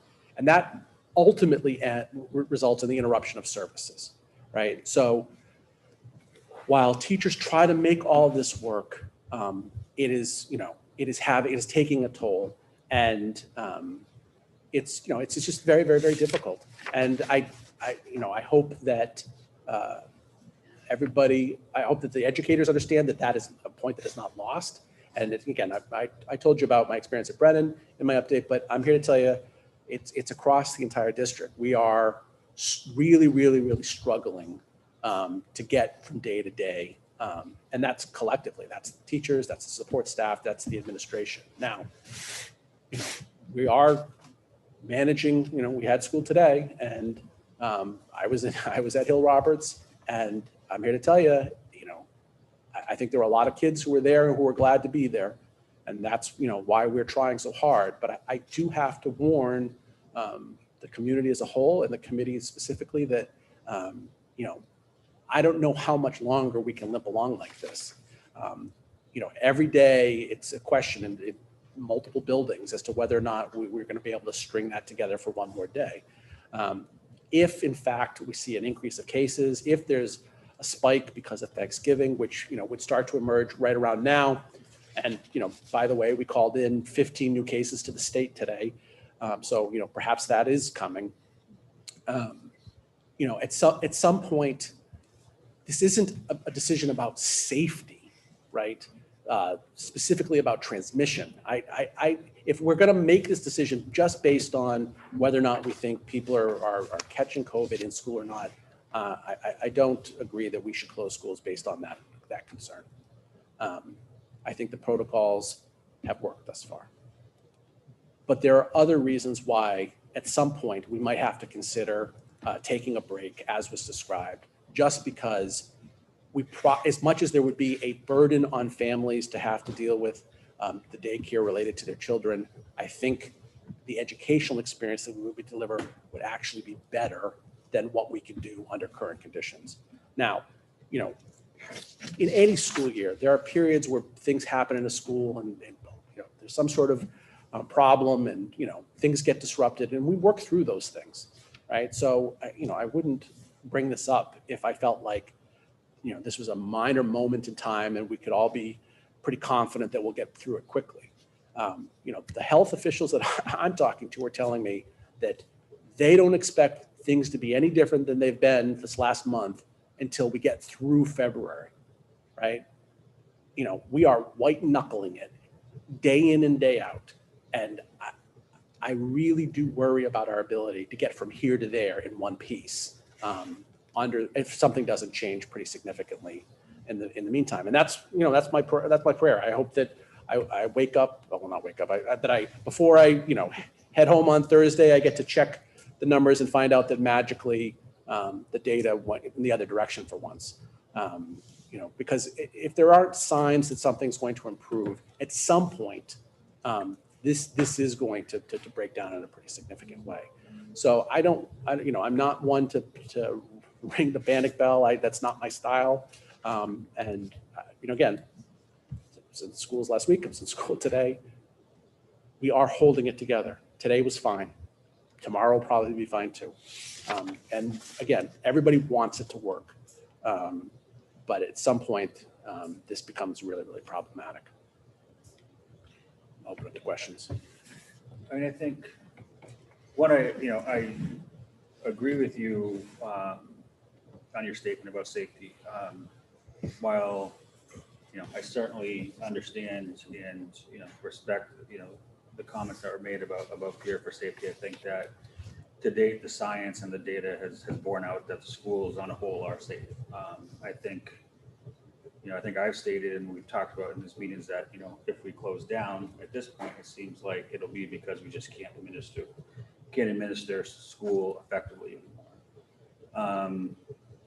I think we're lucky that that's the case, because I think when we first started talking about this in August and then had meetings where we discussed this in September, when the numbers were much smaller, I think there was a fear that there was an expectation we would have to on at some point because the numbers would bear out that the schools weren't safe. And I don't think that's been the case. And I do agree that it seems like we're approaching that point where, we may not be able to administer the schools in education effectively for a while and have to close down. I mean, we did, my sons at Brennan, they did that for a couple of days last week. I certainly understand and supported that. I think, in my opinion, we owe it to the students, and it's probably not, the students of the children of any of us, but we owe it to the students that, that rely on school and for so much of their social upbringing, well-being, education, food, support systems, to continue to provide in-person school for as long as we can. And that's not to say that we're going to be able to do that indefinitely throughout the year, because that's probably not the case. I think a lot of us didn't think we'd make it this far, but as long as we can, I think, in my opinion, we keep trying, because there are those students who, like you said, are happy to be there because they rely on school for so much more than just going and getting an education. But your point is certainly well taken, and I certainly don't discount that, the fact that administratively at some point we crossed that threshold. I just think we try and stay the course until we do so. Any other comments or questions, Mr. Domenici? Thank you, Chairman. And as always, this becomes like the subject of debate at every committee meeting, because there's just so many angles to consider. We first had to make a vote back in August about how to open, and I don't think any of us, myself included, ever intended that the school year would be a fully remote model under any circumstances, even if if those of us felt like I did at the beginning, that we might have been beneficial to start that way, because I was concerned about timeframes to get everything in order. The administration, as we say every school committee meeting, has done a phenomenal job of keeping the schools as safe as possible under constantly evolving circumstances. And not only that, but reacting to when there are incidents. And we've had the discussions about, whether or not there's in-school transmission, what's proven, what's not, following the science. Superintendent, I even think in one of your communications, the phrase assessment of likelihood was used. So it's not precise, it's not exact, but I think there's an agreement that schools are not super spreaders, right? We're not seeing that. But I think we all know that there is a likelihood, an assessment of likelihood that there is potentially some transmission that's just not been necessarily, considered in school, but there is a likelihood that it could happen. And as our community continues to get redder and redder, and I know last week's numbers had a little bit of a dip from like 43 to 39 and a half. Ironically, the mayor's numbers that came out that same day had 72 higher cases. And I actually asked him about that. His response was that he got that from the health department, and that our numbers were more up to date than the state's. The state's still catching up. So my concern is this Thursday, we're going to see a number that's even higher. And then the following week, potentially even higher, because this is This is that threshold after Thanksgiving that we've all been concerned about. And this second wave is showing itself to be pretty fierce. All that being said, we've heard a lot tonight from different educators. And I think all of us have heard from educators directly through emails. I just want to point out, I mean, these are folks that we revere, and we, every school year prior to this one, we are always spotlighting our community, our school community, different schools, everything that they do and they have that's going on. And I missed that this year, but this is more important to kind of discuss right now. It's hard to kind of focus on those things, sadly, when we do. And we're always marveling at the output of, every graduating class and how many different places they go, places they've been accepted to. And so much of that credit goes to our educators because, we're doing this on a less than preferred budget and doing less with more every year, it seems. So I don't want to lose sight of that because I think the teachers have been phenomenal in keeping things together. And I think everybody shares that sentiment. And they love their jobs and they love what they do. And so when so many are showing concerns, I don't know how we ignore that. They're in the building 4 days, sometimes 5 days a week, depending upon which cohorts they have to support. They know the scenarios that are in there. They know the challenges. And I get that there's also a lot of folks that are very happy to be in there. It's not all one group thinking one way. There's gray area. There's a lot of teachers that are like, hey, let's keep going as long as we can go. And I guess that just kind of in an end around way brings me to my point of, at what point do we don't know where the tipping point is, but I think some of us are concerned that we're close to it. And, do we be reactive or proactive? And we're in the middle of the holiday season. And my biggest concern are these next few weeks and what that will mean to our school community if that tipping point is reached and what those impacts would have across our community. So I have concerns about that. And as much as I know that we've kept things as safe as possible, numbers are relatively low, although these last few weeks they've been significantly higher than at any point in the year. And I think that's in line with where our community is right now. Our community numbers are now, in some instances, higher than even in April at some points, which is alarming. And I don't know the answer for that. I'm not an epidemiologist. I'm not a scientist. I'm trying to just make the most informed decisions I can make. And I'm trying to be mindful of everybody's concerns and safety, quite honestly. Because if we make decisions about going remote, that has a tremendous impact on our community, on parents and families. How do I go to work if my kids are home? How do I get meals for my kids? And even though we offer these solutions, I don't think we're seeing as many people taking advantage of them as we normally would, right? We do the pickups at the high school, but I don't think we're getting 40% of the student population that are free and reduced lunch going there. So, even under the best of circumstances, there are still those challenges. And, I'm not even talking about the social emotional concerns yet or the mental health and wellness. These are all things that I echo, and I'm sure I repeat myself every time we meet. I repeat myself generally, so that's just who I am. But it's just to mention that these are not things that people aren't thinking about. And all that, trying to put all that together and have these conversations and getting hit with texts and phone calls and emails, especially in the day or two leading up to a school committee meeting. You want to put all these thoughts and get all these points of view out there to get them on the floor. My concern and my point is, like, we're reaching a point from a safety perspective and even from a capacity to be able to staff effectively and teach effectively that we're reaching that tipping point. And this might be the time to be a bit proactive in taking a step back and assessing, what might be best for our district in a very short-term period, with hopefully having a long-term effect of being beneficial and getting through what I suspect will be a very challenging several weeks through the month of December and into the holiday season.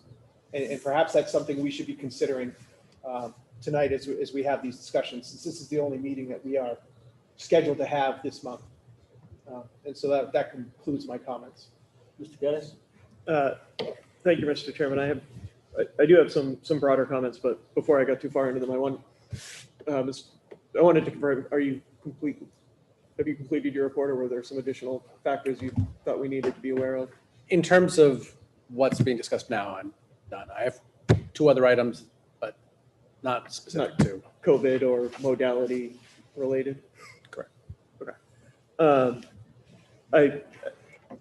I'm in a weird position of agreeing in some ways with both Mr. Withers and Mr. Domenici in terms of what our students need and what our priorities are in terms of services and education for all of our students. I agree that our students, all of our students, not just those that have the most social emotional needs, but all of our students deserve the best we can give them. And through no fault of the administration or our educators, unfortunately, at this point, we're at it seems like we're at a Scotch tape and bubble gum system right now. And that's despite Herculean efforts across the district from students, staff, and families. So I do have a number of concerns. I would like to make a motion. I don't know if this is the most appropriate time to do it, but and that's why I wanted to confirm if the superintendent had completed this portion of his report. Before I do, just one question on reporting. The weekly reports we get from the state, we did not get one for the week that ended the day after Thanksgiving. Was that because it was a holiday weekend and they would not report, or? So you did get the graphs for that week. What you didn't get was the district's weekly reports, cases report. Okay, that's right. So today's cases report that we finalized that represents last Friday, that does include the 2 days of school before Thanksgiving. Okay. So there's no reason to believe that the state wouldn't produce any type of report on Friday, January 1st. Considering they did not produce one on Thanksgiving, I'm guessing that they would. But their reports come out on Thursdays. So okay. So all right. So I'm going to make a motion to make the Attleboro Public Schools remote, except for necessary CTE and district-wide student service programs as determined by the administration, effective Monday, December 14th, returning to hybrid learning on Monday, January 4th. If on Thursday, December 31st, our community's average daily cases per 100,000 is below 20.0, and our positivity rate is below 5.0, or otherwise to be reassessed at our January 11th meeting. There's a motion on the floor. Would anyone like to second it? I'll second that. All right, open up for discussion. Any comments or questions? Mrs. Storrs? The one thing that I'm nervous about is that cause and effect. It seems when we have holidays, families are getting together. That's logical. So when you have Thanksgiving, people get together. And obviously the cause and effect is over the course of the next few weeks, you're going to have a spike in cases. Christmas is coming, which means I assume logically that post-Christmas, there's going to be a spike in cases. So with this motion, the way it's worded, it's almost assured, in my opinion, that we're going to see after the holidays another spike up, and we're not going to hit those numbers. I look at this motion as effectively saying we're going to be full remote for the next month, if not longer. Yeah, I mean, I think that the likelihood or possibility that we're below the 20 number and 5% on January 4th is next to zero realistically. So while the motion doesn't say it, I think the effect of the motion is where we would go remote until at least January 11th, and it would take a vote to overturn it. Right. I mean, I know that's not the way the motion reads, but I mean, reading the tea leaves, I can't imagine. So I'll amend the motion to say if the report on Thursday, January 7th is below 20 and positivity rate below 5, then we will return for Monday, January 11th, or otherwise reassess at that meeting. We have a meeting on January 11th anyway. So we would need, if this motion passed, and but before we take the motion to amend and decide whether or not you want to go forward with the motion to amend, I just want to clarify something.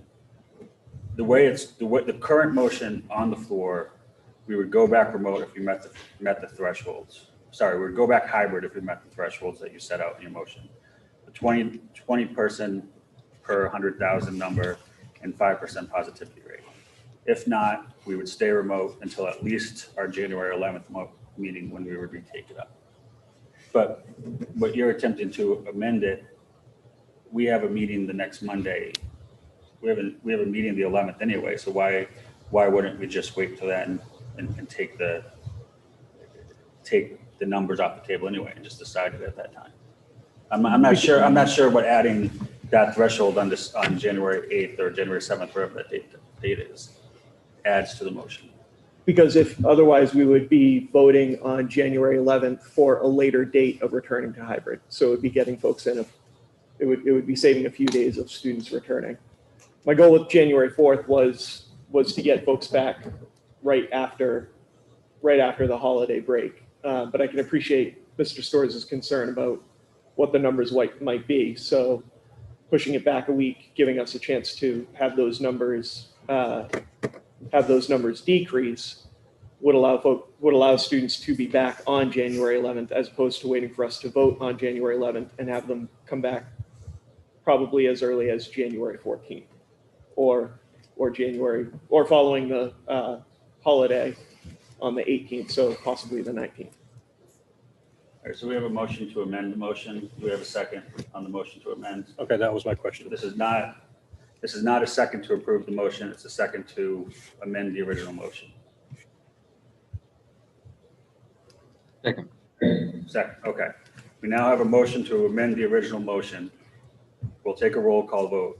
Just to be clear, all this vote is deciding is changing the original motion. So it now says the motion will be Attleboro Public Schools goes remote next Monday, December 14th, returning potentially on January 11th, if on the previous week's report we're below 20 per 100,000 and 5%. And remote excluding necessary CTE and district-wide services programs. To be clear, a yes vote only amends the motion. It is not on the merits of the motion. Ms. Sawyer, you have a question? Yes.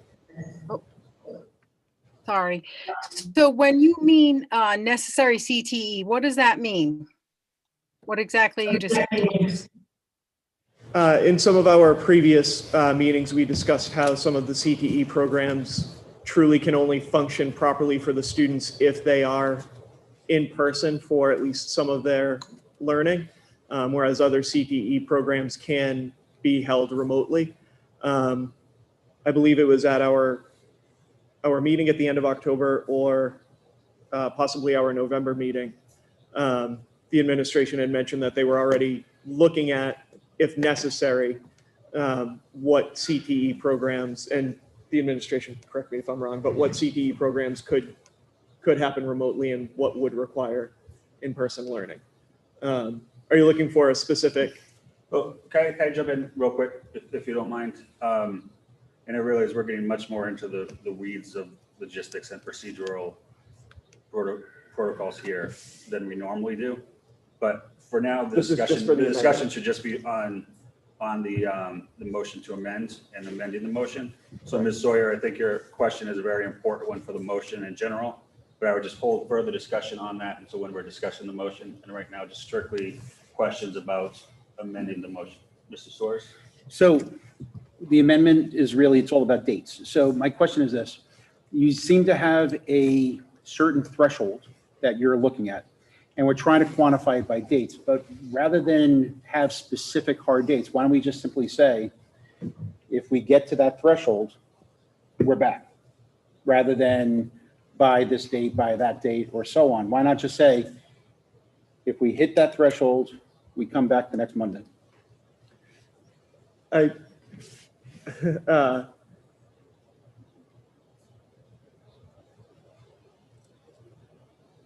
see what you're saying. Because let's say in the scenario, we don't hit the threshold. So then we are in perpetuity forever? No, but the Because- reason I say we could reassess at our January 11th meeting is if we are at, say, 22.1 and our positivity rate is 4.7. But we could do that That's- anyway, right? I mean, at the meeting, we could, bring up any new motion and discuss it and reevaluate. So I guess what I'm saying is, because honestly, if January 4th, as you first started, if we hit that threshold, I'd be all for coming back sooner. If it takes to the 11th, fine. So I guess what I'm saying is I'd feel more comfortable if there was no specific hard date associated with it, and the threshold that you're defining would be the quantifier, the decision-making. So like I said, the reason for the initial date of January 4th was that was already our date to return from the holiday break. Mhm.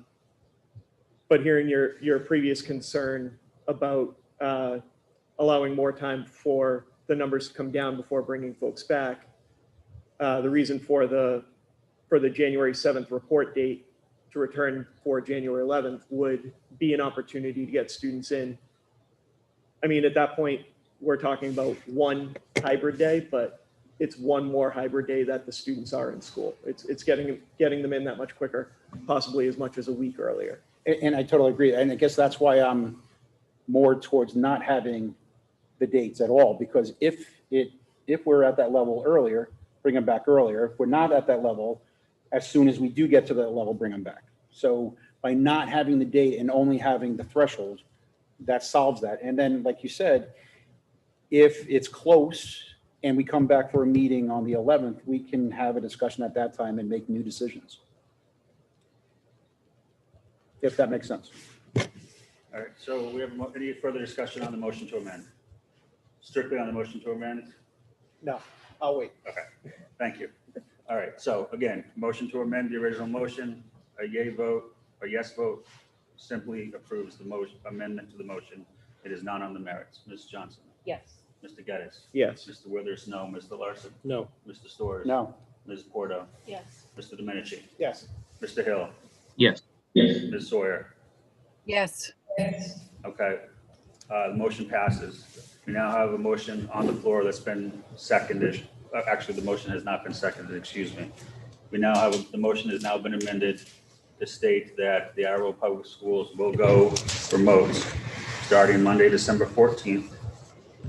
Do you want me to read it? Yes, you're right. I had to write it out to have it make sense for myself. So the motion now is to make the Attleboro Public Schools remote except for necessary CTE and district-wide student service programs as determined by the administration, effective Monday, December 14th, returning to hybrid learning on Monday, January 11th. If on Thursday, January 7th, our community's average daily cases per 100,000 is below 20.0 and our positivity rate is below 5% or otherwise to be assessed at our January 11th meeting. Thank you. Do we have a second? Second. All right, we have a second. Now the motion is on the table for discussion. I want to go back to Ms. Sawyer because I know you had an important question. I don't know if it was fully answered or not about the CTE programs. So sorry for cutting you off to the extent I did before, but please continue with your question or discussion if you would like.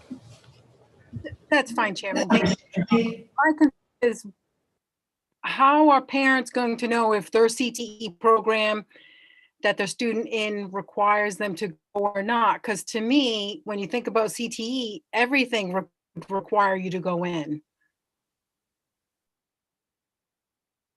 What I had started to say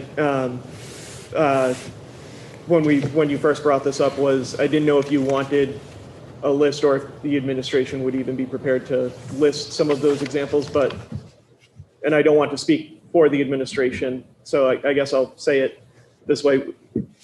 Would it be possible to notify CTE students, if the motion passes, where their program would stand within the next day or two? But can I jump in on that question if I may, just because it piggybacks on that? If the motion were to pass, how would, in addition to what Mr. Geddes and Ms. Sawyer asked, how would that work with CTE students on a daily basis where their CTE class doesn't take up their entire day of schooling? Are we going to be asking certain students to be going in for a couple of hours a day, and how does that? I guess that's a question that I piggyback on Mr. Geddes and Mrs. Sawyer's question. So whoever wants to take it. Yeah, there's no good answer to that question. I think so. I mean, we've talked about some different scenarios. Depending on where we land, we would quickly figure out what we can and can't do and communicate that to the affected families and to the committee. There are programs that certainly would operate better with some in-person opportunities. And we have talked about some ways to get that done, but none of them are neat and clean. Mm-hmm. So I think if we all were sobered up by a real situation, we'd quickly make a decision on that. But there are some programs that can operate just fine remotely. And so, especially for a short period of time, like the one we're considering here, rather than all a year.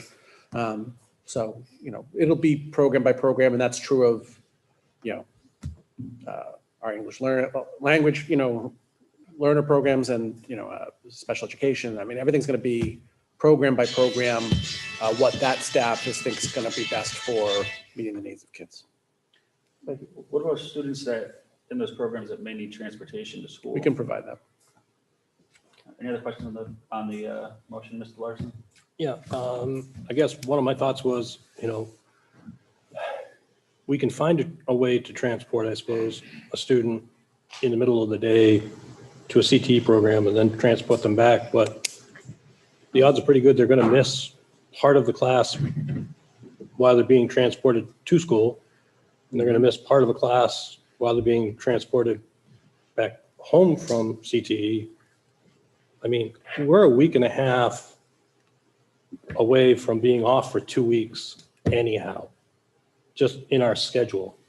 I mean, part of Mr. Geddes's, I understand I think the spirit behind his motion, but I can't support it.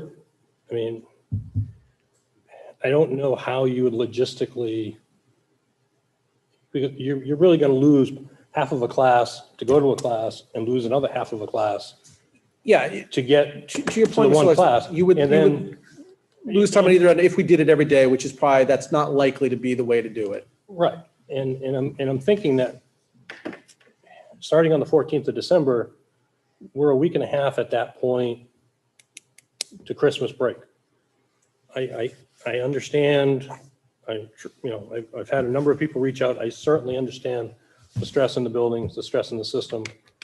I guess I'm thinking that a better solution, and we don't have to decide that tonight, but I think we could have another meeting in December, either just before the break or even, we don't need all of the administration here. I mean, we can get together ourselves and have a discussion about where the numbers are during the Christmas break and decide, hey, should we come back on the 4th? Should we, at that point, stay remote? People would have more of a, more time to see it coming. Right now you're talking about going remote for about a week and a half. And I think it's not quite going to give you, I think, what you're looking for. I think we can do what you're looking for by having an additional meeting later on in December. We can have as many meetings as we want. We can just ask the chairman, to call for a meeting. And we can discuss what we think is the appropriate action to take in January. But I think at this point, to make a move, especially the way the motion's worded, I think it's going to create a lot of wear and tear on both the staff, the students, the families for sure, the ability to actually pull it off. And I'm not quite sure it's going to give you really what you're hoping it's going to give you. So I can't support it the way it's currently worded. Steve? Yeah. Mr. Sturts and Mr. Hill? Thank you, Mr. Chairman. Two things, if I could. The first one is giving parents 1 week notice. I mean, that's the minimum that I would ever even think, but 1 week to effectively figure out how for the next, let's be honest, month and a half, maybe longer, to, be full remote. That's asking a lot on these parents. That's very tough. To kind of go with what Mr. Larson was saying, it would make more sense, I believe, to say, finish out the next week and a half, go on break, and then have a determination at that time, however it's done, whether it's a special meeting, whether it's through motion, what have you, on whether or not to come back on January 4th. That seems like a more appropriate way to go forward on this. The other question I would have is, if we were to do this, understanding transportation and other issues, how would that affect, and I bring this up since the next thing on the agenda is sports. How would that decision of shutting down effectively for the next month and a half, how would that affect sports for the next month and a half? And let me be careful, and after school activities, so that I don't have anybody commenting that I'm only focused on sports. I'm focused on all extracurricular activities. How would that affect it? And then the other question would be, if all the students were working remotely, would staff members be within the school buildings, all staff members be working from within the school buildings, so the students would at least be experiencing from the video some semblance of normalcy over that time frame? May I answer that question, or? So we have an agreement with the AEA that working from home, if we are fully remote, is allowed, but there has to be a plan that is agreed upon with the principal ahead of time. So just about teachers who have kids who would be now working remote, the teachers would be home teaching their classes and possibly having to help their own kids. I know a lot of parents are doing that right now, and that's not an easy thing. No, but and that's why I bring it up. I think that I think the AEA members all understand that they have a job that they have to do and that they're being paid to do, and that if they have childcare concerns, then there are other ways to address that we will work with them on. But I think it goes without saying that it's unacceptable to decide to work remotely and then not do the job because you have other problems, right? Like that's not okay on any given day, which is why we trust them and agreed to make that something that is possible for the people that works better for. As long as the buildings are safe, and again, from my perspective, in this moment they are, the buildings will be available to the people who want to work from the building. And that'll be the default, that people will work from the building. But there will be people who have reasons why they want to work from home. And as long as they get their work done, that is in the agreement allowed. Mr. Hill? Thank you. Could you also answer a question about sports, though, Dave, that Jim asked?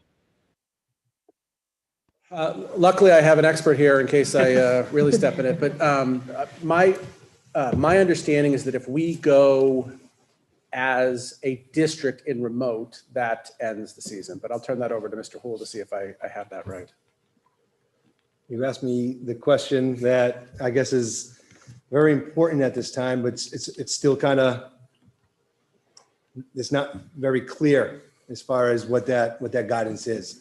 I know one school in our league, Milford, has gone remote temporarily, and their school committee did allow them to continue with sports. Every school in our league right now is continuing with sports, all 12 schools. But like I said, last week, Milford did go remote, and they were allowed by their school committee to continue with the start of the winter season. Do you know, does Milford have a set return date? Because I know there's different opinions on the guidance depending on whether or not it's temporary or permanent. It's probably too strong a word, but temporary or long-term remote. So do you know what Milford's decision was as far as a remote period? I do not. No. Mr. Withers, I'm sorry. Part of the question had to do with transportation, because if students are home and they're not being bused to and from school, how do they get to and from sports? This past fall, there was the majority of the student athletes were transportation by their parents or themselves to games and activities. I'm sorry, to practices in home events. The students that were in school, the cohort A and B, they would go right from school right to practice. It did work out well. There was a sacrifice from the parents and probably friends to get kids to practices, but it did work out well. There was no need or there was no call for additional busing to get students to any practices this year. Mr. Hill, did you have another Yep. question? Thank you. Yeah, just in regard to the CTE programs, is it my understanding from the motion that the CTE programs could operate or could not operate, and it would be basically up to the administration to see if they're feasible? So, there's a lot of questions about transportation and whether they would miss a class or et cetera, but correct me if I'm wrong, it would sound like the administration would be able to say, this is going to work or this is not going to work. Is that accurate? Means or whether or not we can make it work. Say that again? Yeah, I only got part of it. I'm not quite sure whether you're asking what the motion means, which I can't speak to, or whether or not we can theoretically maybe make it work.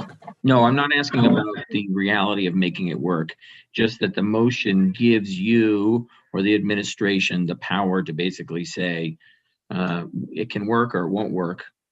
So we as a committee necessarily don't have to think about the logistics of what's going to happen with the busing or whether someone's going to miss this time period. That you'll look and take all these factors into account and figure out if it is something that can be done. And that's what I'm asking, I guess, clarifying the motion. So Rob, I don't know if you want to speak to this particularly. No, like I had said, the administration had indicated at previous meetings that there were some programs that could be handled remotely and some that would require in-person learning. So there have at least been preliminary discussions within the administration already to this point. Yeah, no, that's my understanding as well, was that the administration would decide what programs needed to have in-person classes, and that they would make that determination and also would make arrangements for making it work logistically. Great, thank you. Ms. Johnson? Thank you, Mr. Chairman. As we go through the data, I do believe that the schools are truly, that there has been no in-school transmission, and that they are generally in the hybrid model, the safest option for our students. That being said, our schools are definitely not unaffected by infection. And I agree with the administration that we're definitely in a situation that is unsustainable. I don't know if, with having such a short runway before the holidays, if we can't eke out another week or two of school, depending on whether or not we can logistically run the buildings. My concern is more, as it's been mentioned by some other committee members, after the holiday break. Typically needing that 1 or 2 week cool down period. I personally don't see that we're going to be coming back in anything but a remote model after holiday break, if the trends continue as they are. So that I think that really this remote is going to be, much more important after holiday break than it is prior to, assuming again that we have the staff to run the building. So if we don't have the staff available, then that's not a safe situation for anyone. I do appreciate the spirit though of the motion. Miss, please call it safe right now. Thank you. Mr. Domenici? Thank you. I had a quick question and then a couple of thoughts. Just to reiterate, when I don't have the calendar in front of me, is it the 23rd that we start our Christmas break, or is it the week before? The 23rd is the last day of school. Okay, so the 23rd is the last day of school. So we're about roughly 2 weeks out. My comments, obviously I've made some overtures tonight about proactive versus reactive and the concerns about the upcoming holiday period.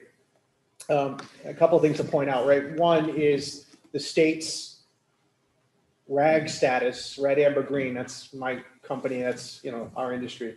Red has a different meaning now. Red doesn't mean remote unless there's certain circumstances, at least from the state's guidance. So I guess the reason I say that is that in alignment with you, Mr. Storrs and Mr. Larson, I don't know that we can put a contingency on numbers, given what the state's guidance is. My concern about considering an extended remote period around the holidays was to get through that period of time that I think we'll see a spike. So I think any motion should just focus on a return date. But at the same time, I also like the idea of having that discussion a little bit later in this month. We do have the capacity as a district. Superintendent Sawyer and his administration have the capacity at any point in time between now and the 23rd to make a call that, hey, we have to, I hesitate to say shut it down. We have to switch our model to remote because we're not shutting down school, right? So we're switching the model, and we have 3 models that we've put in place since August, and we're supposed to be able to flexibly move within them. So, as much as I have concerns over these next 16 days, I think there's been some good discussion, and I think it makes sense that we try to continue where we are, but maybe look at potentially starting off the new year remote to get through maybe that 2-week or so wave and put a date on it, right? If we're going to consider that, put a date on it, because the reality is I don't want to cause, a lot of long-term harm to families, but I want to keep our teachers and our students and our staff safe at a time where I think it's going to be really critical to consider that. So I don't know that we should have a rider on it that says if the numbers are here and our positivity rate is here, because, we can't predict that, and 2, the state has basically said, look, if you can still function in a hybrid model in the red, then you should. My concern is the ability to function, and I do think that, especially after the Christmas break, we are going to see a bump. I mean, that's science, that's math, we're seeing it now. I mean, I suspect our numbers on Thursday are going to be high, and that's not because I have like I'm an expert. I've just followed the trends, and I see where we're headed.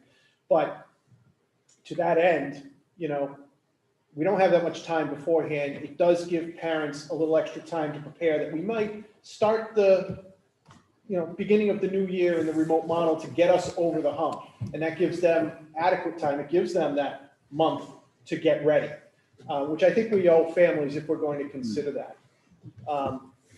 And then I guess I know we need to get to our guest, who's been extremely patient as we go through this.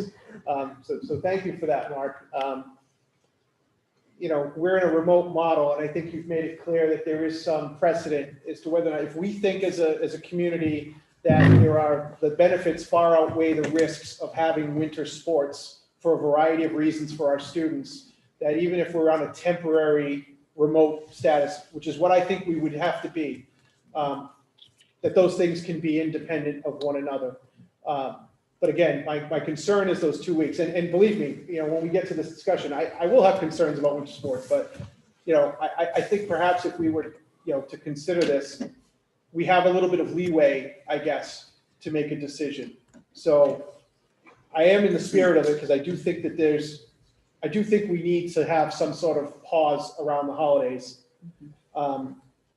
And consider the remote model to start the new year. But I don't want to put any sort of condition on a return. I want to have a return date because I think that's right for everybody to prepare. And then that also gives a little bit of time to explore, even in that small window of time. Does it make sense to bring in CTE? Can we make adjustments to the programs for that week or two? Or can we do it successfully? But it gives the district, gives our administration a little bit of time to think that through as well. So I guess that's my way of saying I don't think I can support the motion as presented, but I think we should consider, a pause around the holidays. And I think to Mr. Larson's point, we do have some time to maybe have another meeting to really think it through. Mr. Storrs. Thank you, Mr. Chairman. So to kind of go along with your thought process, because I think Mr. Larson has a very fair point. If we're talking about next Monday, there's a week and a half left of school before vacation. It almost doesn't make sense to do this at this time. But with what you're saying, if come before January 4th, whether that's the 2nd or the 3rd, whatever whatever date, appropriate date before that decision of coming back on that Monday, if things are looking bad, could we have a motion to have a special meeting? I know that there's ways to have special meetings, or can we just have assurance from the chair that if any member asks for a special meeting because of number of concerns or issues before the January 4th, that we would have a special meeting for the purpose of deciding whether or not we come back on the 4th or not? Yeah, so the way that I've handled special meetings this term, and in the past, so there hasn't really been a need for it before this term. The administration notifies me of a need of a special meeting, I've called one. I've also told committee members who've asked if we should have one, in instances where the administration hasn't requested one, that any three committee members can call a special meeting. So it seems like there is uniform. I shouldn't say uniform. It seems like there is there's consensus here that there may be a need for a special meeting at the end of December. Right. Now, if it's a situation where it's clear that, from the administration that one's needed, it's not an issue. It's not an issue. We can call one. If they don't think one's necessarily necessary, hearing the comments around the table, I think it's would be pretty easy to get three members to contact me and say simply, let's have a special meeting, not meaning that we're going to change anything, but just to discuss it. But one member requesting a special meeting of me, makes me feel a little bit uneasy because of, concerns. Then if someone asks me later on down the line, can we have a special meeting? And, then playing favorites, whatever. So the administration asked me for three members can call a special meeting. I think in this case, it's pretty clear that we could get three members to, I think it's pretty clear probably that the administration would tell me it's necessary also, but if not, we could get three members to call on. Yep, makes sense to me. Okay. Mr. Geddes? So I appreciate everyone's viewpoint. A couple of considerations. I think as far as my hope is that families are not blindsided by this possibility, by the possibility of a motion being made tonight. This has been on the table since at least October, that there was a possibility that we would be remote. Was there a need to definitively set up a plan for childcare as needed at that time? No, but this isn't, I don't know that this is coming entirely as a shock to the entire community. Regarding a special meeting to change, I think, to change modalities if necessary, I think that could also happen should this motion pass.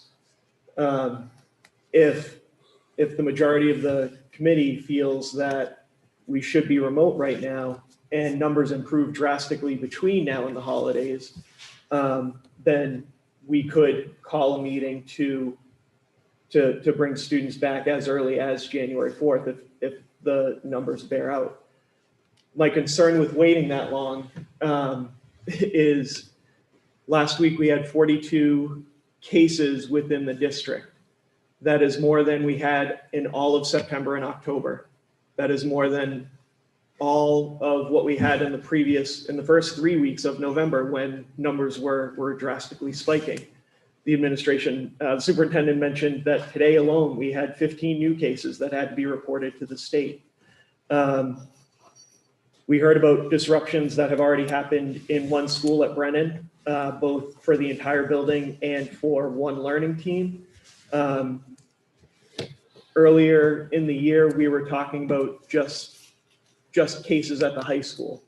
And we're at a point where we are seeing it in all 9 of our buildings. This is not just a one building issue. This is a district-wide issue, and it will continue to be a district-wide issue. I do agree that we have no verification of in-school transmission at this point, but I would rather us put a pause on things before we have in-school transmission for the safety of our students and our staff, rather than wait and have in-school transmission and have to reassess down the road. We also, the temporary pauses are putting a significant stress on our staff, and we heard from some of them earlier tonight, but even aside from those, with the number of students that are on the ABA wait list that are not coming to school because of fear related to the virus, that don't have the option to transition to ABA. We have educators that are essentially making 3 lesson plans at a time. So could we wait? Absolutely, we could wait. But Mr. Domenici mentioned a while ago that the district, we've been waiting to get to a tipping point where I think we are at that tipping point. And so for me, it's a matter of, let's not go over the cliff. Let's pull ourselves back from the cliff sooner rather than later. And then have a date where we would like to be back, because it would be a temporary closure. Yes, we are looking at a week and a half before school would end for the holiday break, but we're also looking at a week and a half where students are going to be out of school anyway. So would we be in a remote model for a whole month? Technically, yes. But really, it's only going to be this upcoming week and a half where the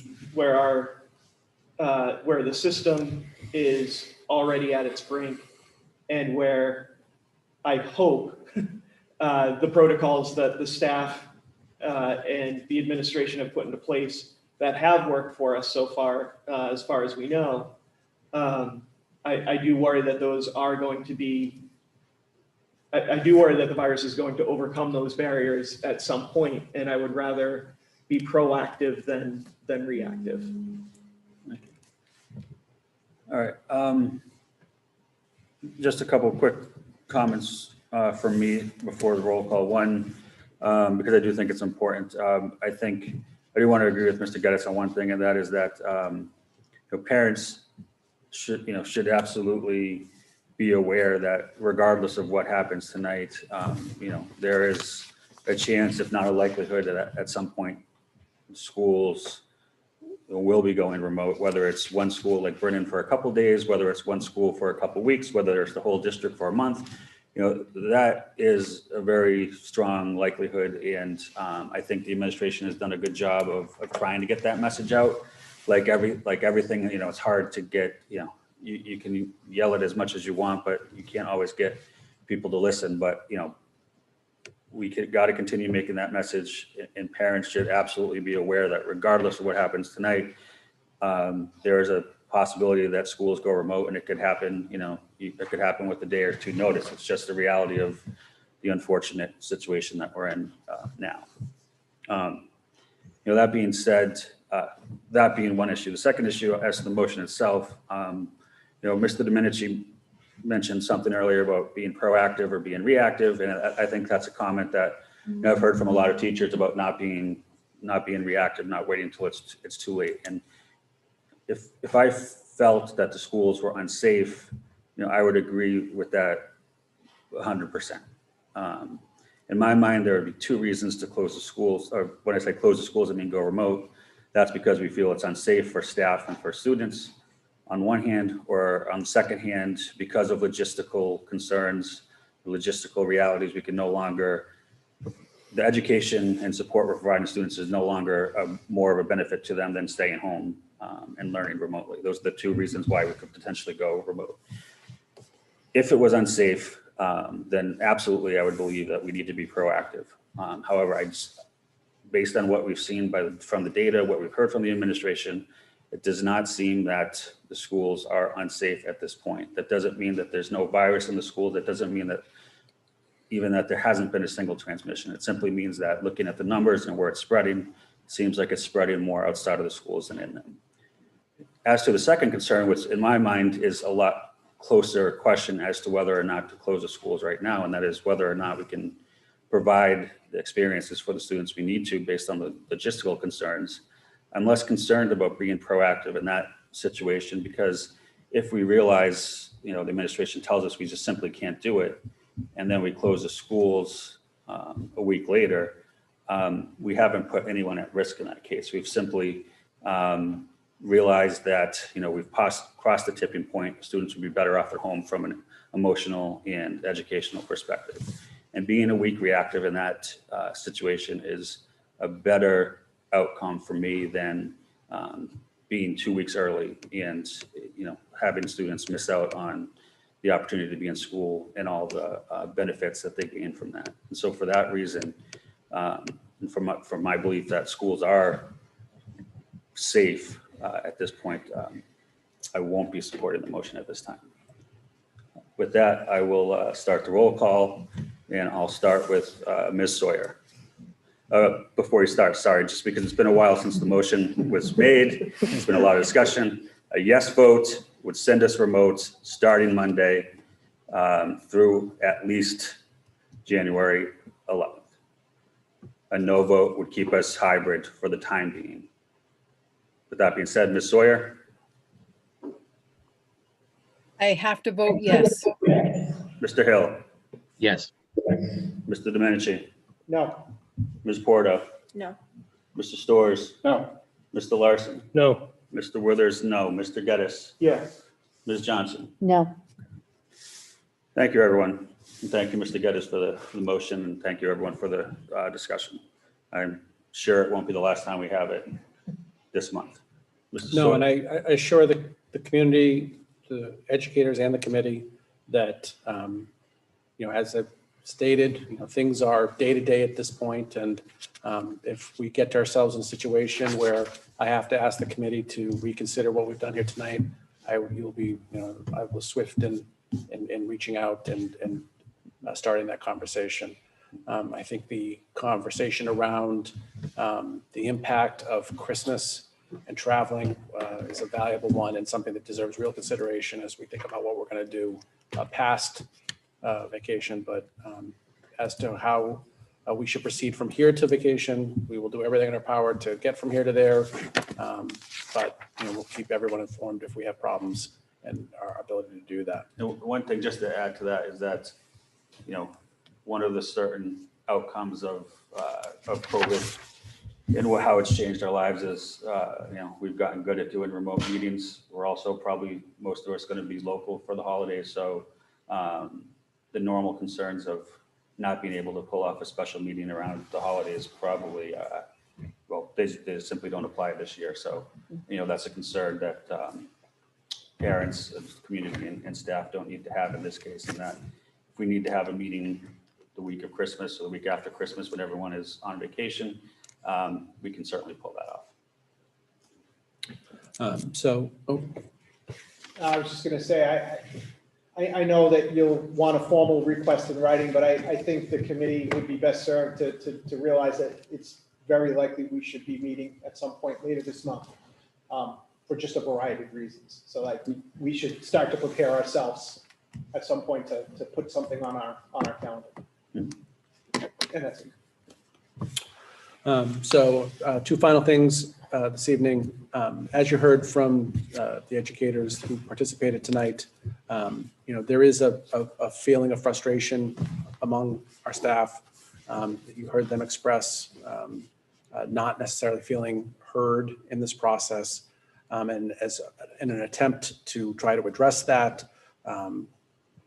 the AA president, Mr. Emerald, has reached out to Mr. Withers to talk about creating some forums in our schools to open up the dialogue between our educators and the committee so that we can not let the tensions around this situation fester into a bigger problem. I'm very appreciative of the committee's willingness to pursue that. I'm certainly very appreciative of the AEA's foresight in trying to get ahead of this, to set this up. Mr. Emerald and I met today about this, did some work. We'll be looking to schedule some meetings starting in January and keep you informed of our efforts to pursue that shared goal of maintaining a positive relationship with our employees. You know, I would also like to thank Mr. Emerald for reaching out with the idea. I think this pandemic, you know, the wounds that it has opened, you know, to the extent it has between the committee and the AEA aren't unique throughout the community to what it's done to various groups and people. So it's not unique, but, you know, it is disappointing. I think the committee has always enjoyed a good relationship with the AEA and been supportive of our teachers, you know, for many years, this committee and last one. So it's my hope that, you know, these trying times, you know, don't have a real impact on that, and that this is just a struggle that unfortunately, like the community and country as a whole, we're being forced to endure and can get through. Thank you.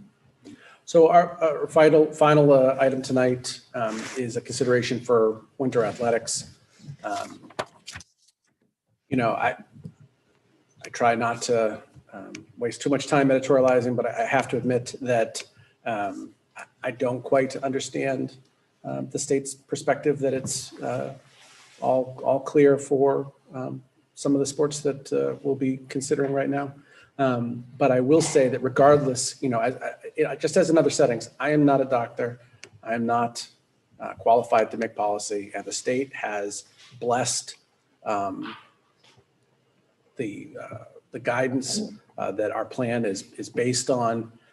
So, you know, regardless of my own lack of understanding of how this is safe to proceed, I don't think that we as a district should take away the rights of our students to do something that the state is telling them it's safe to do. So, you know, with that sort of caveat, and I do support the move to follow through with plans for athletics. I met with the health department to discuss this with them. You know, they are concerned. They're concerned sort of globally. I mean, the city's in a pretty rough situation, and anything that might contribute to that worries them. But in discussing with them, they agree that there's no grounds from their perspective or from mine to prevent athletics based on the guidance, and the plan is based on the guidance. So they agree that we should proceed, but they made it very clear that if they start to see evidence through positive cases and through tracing that we're having a problem with a sport or sports in general, that they would be quick to reach out to us to you know, ensure that we take action and, you know, address whatever the problem is. So they promised to be a good partner, as they always are, and it's from that perspective that it's the administration's perspective that we should participate in winter sports in accordance with the state's rules for that. But to discuss that a little bit further and to answer your questions, I'll turn it over to our athletic director, Mr. Hull. Thank you. Thank you, Chairman Withers, School Committee. The documents in your packet follow the state EEA guidelines in MIAA, including Sports Medicine Committee and the COVID-19 Task Force. These modifications are in place for the health and safety of our student athletes and our staff. There were some similar documents for the fall that I worked with Deb Ebert, our health nurse coordinator, and then she worked with the Attleboro Department of Health to ensure the safety of our student athletes. I'm very proud to report that our fall season was a success for our students, and we're hopeful for a winter season. I know many of you had the opportunity, hope you had the opportunity to review the documents that I did put together. But they were, and I can just kind of lead off by saying some of the sports that we would like to offer. And as I mentioned before, in the Hockomock League, every school will be participating, and again, starting to participate. You know, we did this in the fall, and there was sometimes in the fall where we didn't have games. We didn't have an opponent for 1 week or another. And that's because the schools collaborated and worked together, whether it's us and again, it's the Hockomock League working within our league to ensure the safety of our student athletes. If something didn't look right, the numbers weren't in the right direction, then schools would pull back. Okay, and that's a testament to our league and to what we want to accomplish. The winter sports that was decided by the MIA to move forward with, starting on December 14th. Now, they were originally supposed to start on November 30th. It was delayed for 2 weeks. Those sports would be boys and girls basketball, ice hockey, gymnastics, and boys and girls swimming. There's a list there in the packet of all the other sports that haven't been played, and then the seasons where they may be played.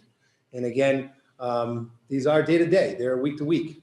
By giving the opportunity for our student athletes to participate, it allows us to start the season and see where that may lead. And I will tell you that, you know, I was skeptical at the beginning with the fall, but I was very, very happy. And, you know, I think our coaches and our student athletes did an outstanding job of following the details and the protocols that were needed to get us through a season. So I'm very proud of them. Deb Eber, like I mentioned before, our athletic trainer, Pat Dunn, really helped us give us the opportunity to move forward day to day and week to week and get us a full season in the fall. And we hope to start the same way in the winter, one day at a time, giving student athletes an opportunity starting next Monday, you know, for the health and well-being in a positive way. So take on any questions. Mr. Hool, you need a vote from us approving the winter sports or not at this point? The guidance that we have from our principals, from our last athletic directors meeting, is that it was all it was the guidance from the principals that unless you are remote, you would not need a vote. Okay. Mr. Geddes? Thank you, Mr. Chairman. As I was looking through, I saw, and I apologize, I can't remember which of the documents it was, but it did reference allowing fans to attend events as long as they maintain social distance and follow all guidelines. Is there any plan within the league to limit the number of attendees to ensure the social distance, and what will that look like? Yes. So as part on the document, the safety COVID-19 safety standards for winter sports, spectators, there will be limitations. The Hockomock League, with meetings with the principals and athletic directors, we've decided to follow. Well, we have to follow the EEA report. But we are going to have home spectators only, and we're going to have parents, guardians, and chaperones, only 2 for home events. There should be no one going to any away games. During those home events, if you have a sibling, then that sibling can go as well. So that should really bring the numbers down really it's going to be more just basketball and ice hockey. The facility also is important. So for us to have spectators at the Attleboro Y will not happen. It can't happen. There's not enough space. Same thing at Butler's Gymnastics. There's just not enough space for spectators. What we did was unique, and I would like to thank at this time AACS, Jim Jones and his crew. They did many games for us over the fall. It was an outstanding experience.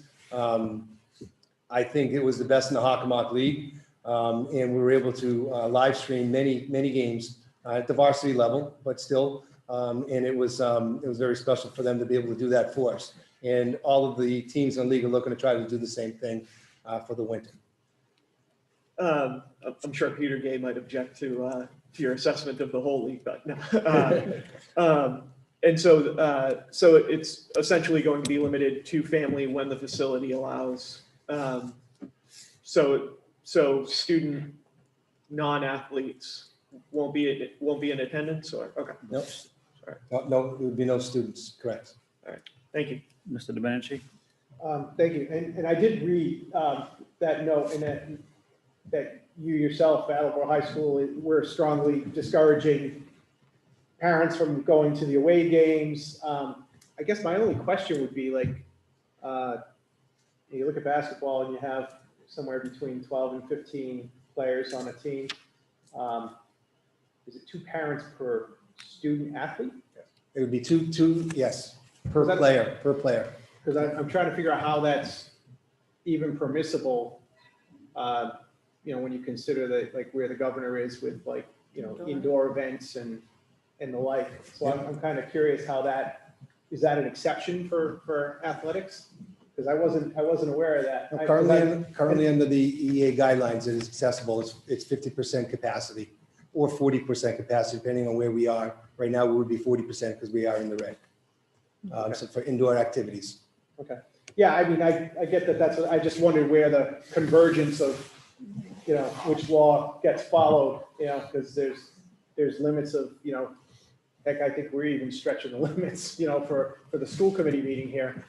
So I was surprised that there would be that much of an allowance. Although obviously, I'll admit, if I have a child participating in student athletics, I would want to see every game I possibly could. So I know it's kind of a bit of a balancing act, but I did note that there was in your documentation in red, very strong wording about, discouraging mass attendance at these events to try to make sure that we can still have them. So, thank you. And that is the Hawkmark League.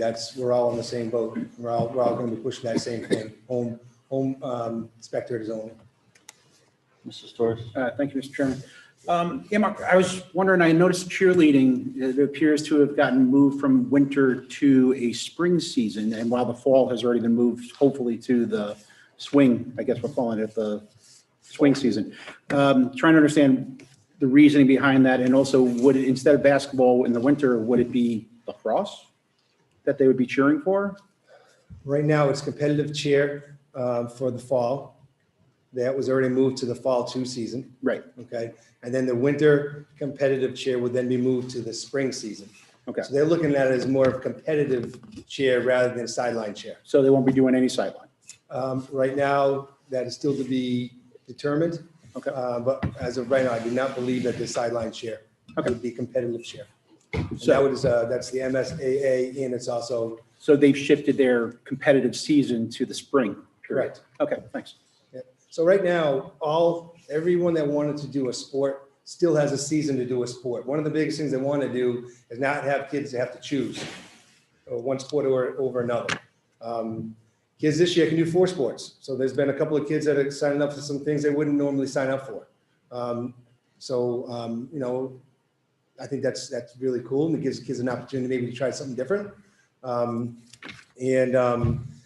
So that's right now with the MIA, that's what they were trying to push to make sure that the kids didn't have to choose between 2 sports that they really like. I want to thank you and the other athletic directors of the Hawkmark League for the work that went into this. I struggle with this issue a lot, frankly, because as someone who's been pushing and really wants to see kids in school, the thought of indoor contact sports like basketball and hockey gives me pause in what it's going to do to our numbers. I think, as opposed to school itself, where we haven't necessarily seen any confirmed transmission, we know that there were transmission in youth sports, at least in the late summer and early fall, in Attleboro and across the state. So, I'd be lying if I didn't say I wasn't, very apprehensive about the impact of this, but I do understand the importance that it has to many of our students, and I wouldn't want to be depriving them of an opportunity that the other 11 schools in the conference have allotted their students. So I think it's the right decision at this point, but it is one that certainly, makes me a little bit uncomfortable. But that being said, I appreciate the work you did on this and the work that was done in the fall to make sure it was done in a safe and effective manner. And hopefully the fact that we're indoors in the winter doesn't change that. Mr. Larson. Mr. Hool, thank you, and appreciate all the information that you were able to provide the committee. And I think going along with the chairman's comments, I guess it would be my hope, and I'm assuming the whole committee's hope, that each of the coaches in each of the different sports would just remind the students of, they're being able to do this, but, along with that, they have each of the students have a responsibility to be, participate in the sports as safely as they can. So I guess my request would be to just, remind the students that, we want to see them do this, but we also need to have them do their job and participate safely. We'll definitely do that. And tomorrow night, we have a meeting with our coaches, Mr. Rooney and I, and it's something that we're going to be doing with all the coaches, all levels. Yeah. Being vigilant is very important with the protocols and the guidance. We're very straightforward with the coaches. We got to do it the right way. When we do it the right way, we want to stay safe. Well, and I think the coaches have to be just as blunt with the students that, if the students want to continue to do this, part of their responsibility is, to do it safely. Because they ultimately will have control of whether this gets to continue or not. Thank you. Thank you. Mr. Storrs. Thank you, Mr. Chairman. Just one last one. So, to kind of follow on with that, what happens during this season while the numbers are starting to spike is really going to decide what's going to happen for the possibility of the next hopeful season. I think everybody in this room is hoping that the fall 2 season, or whatever we're calling it, is going to play out the way that we hope it does. If it doesn't, would those sports that are planned right now for the fall 2, would they just not happen, or would we be looking to shift some, which would be difficult, but would we be looking to shift some into the spring? There is a 50% rule right now that depends how far we get into this season. Once we get past that 50%, then we wouldn't be able to go to the DAC, the District 7, and ask for permission to play the fall 2. So that's what would happen. That fall 2 is the default for any season that can't happen right now. Okay. So if something were to happen week 1 or 2, and then we would stop, then we would look to try to do that fall 2. Unless it happened across the board in the Hockomock League, then we would try to do something maybe as a league. Okay. Thank you. Anyone else? Thank you, Mr. Hool, and thank you for your report. Thank you also for your patience. Yeah. This was not a quick meeting, obviously, and normally we would have you in and out at the beginning, but we had a feeling that based on our discussion today could impact what we talked about. So I appreciate your patience and staying with us. Absolutely. And thank you for all you're doing. Appreciate it. Yeah. That concludes my report. Thank you, Mr. Sawyer. Next, we have minutes from our November 16th, 2020 meeting. The minutes were circulated with your packet. Do we have a motion to approve? So moved. Second. Ms. Johnson? Yes. Mr. Geddes? Yes. Mr. Withers, yes. Mr. Larson? Yes. Mr. Storrs? Yes. Ms. Porto? Yes. Mr. Domenici? Yes. Mr. Hill? Yes.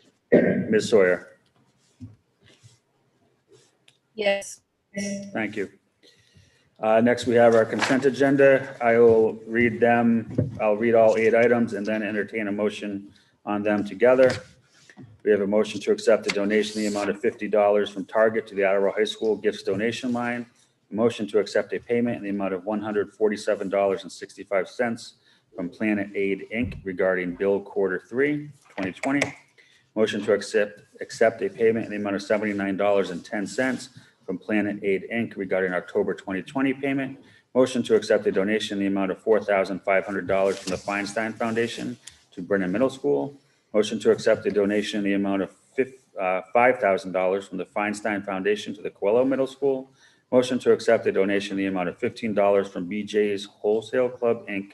to Brennan Middle School pursuant to the Life Touch Agreement. Motion to accept $3,004.89 as broken down in my memorandum dated December 4th, 2020 to fulfill their contractual obligation. And finally, pursuant to Mass General Laws, Chapter 53A, 1/2, motion to accept Logitech C922X webcam with an estimated value of $120 to the district from an anonymous donor to support the remote learning environment. So moved. Second.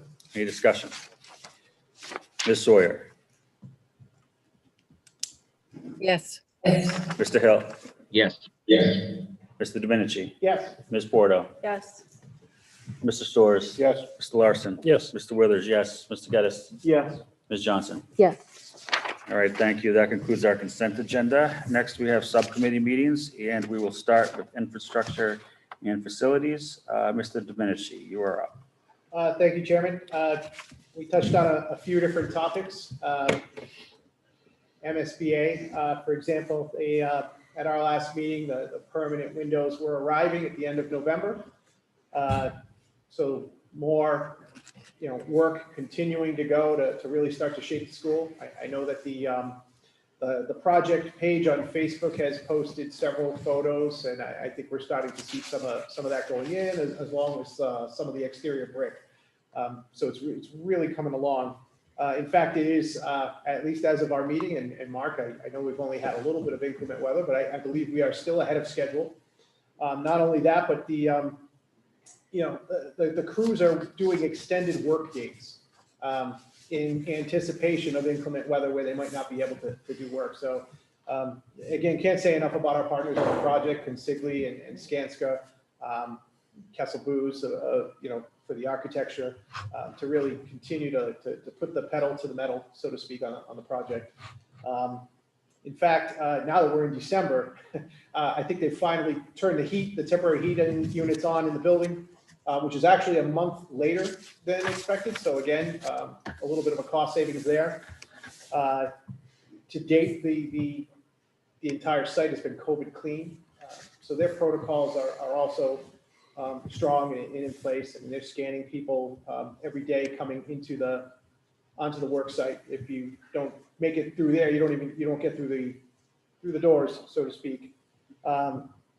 Also, our new field over at Brennan, recently we had training done for caring and use of the fields. So Mark, I think at this point they're pretty much ready to be turned over.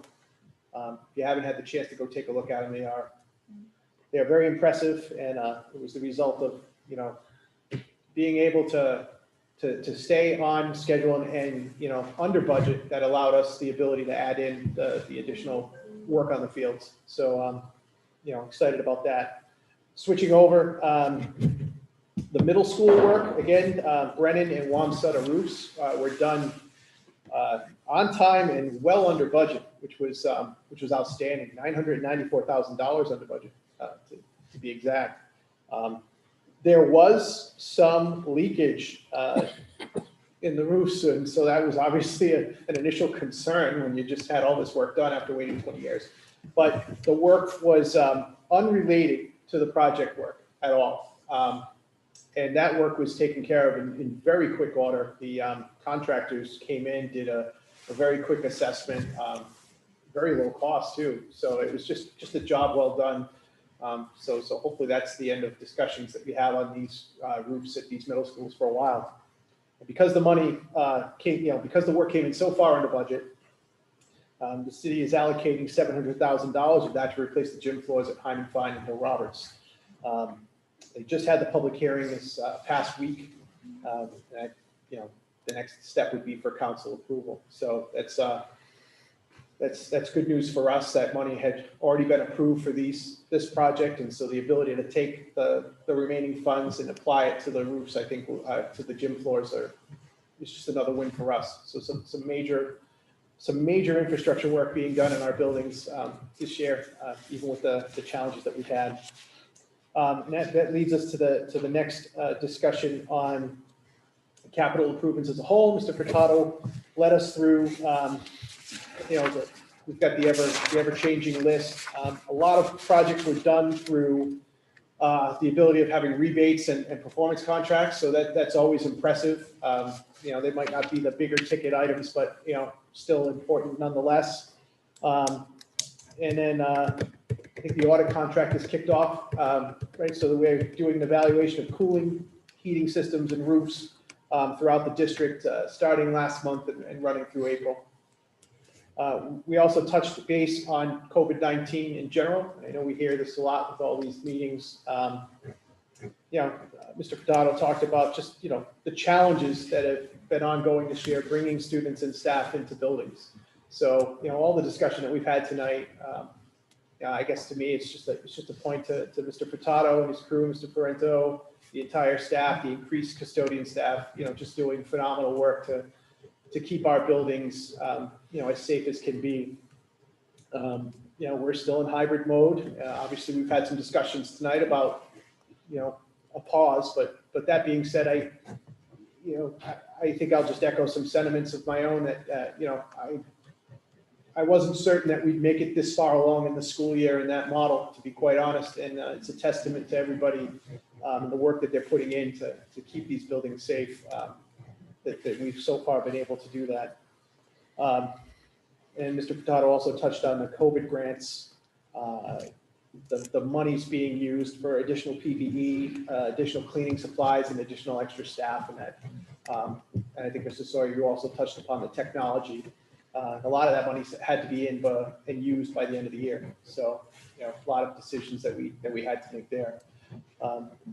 Which, now that I think of it, when we started talking about the potential funding for, the molecular tests, a lot of that grant money had to be used by the end of the year anyway, so we wouldn't have been able to necessarily use that. Mr. Geddes. Just a quick question. I know at our meeting in November, we had heard that the city had invested in some air purifiers for the buildings. We were hoping to get those by December 31st. Do we have an update on where that stands? No. Okay. If they don't arrive by the 31st, they won't be eligible for the grant fund. So that was my next note. Oh, I apologize. Okay. Do you know the amount that was spent on the air purifiers?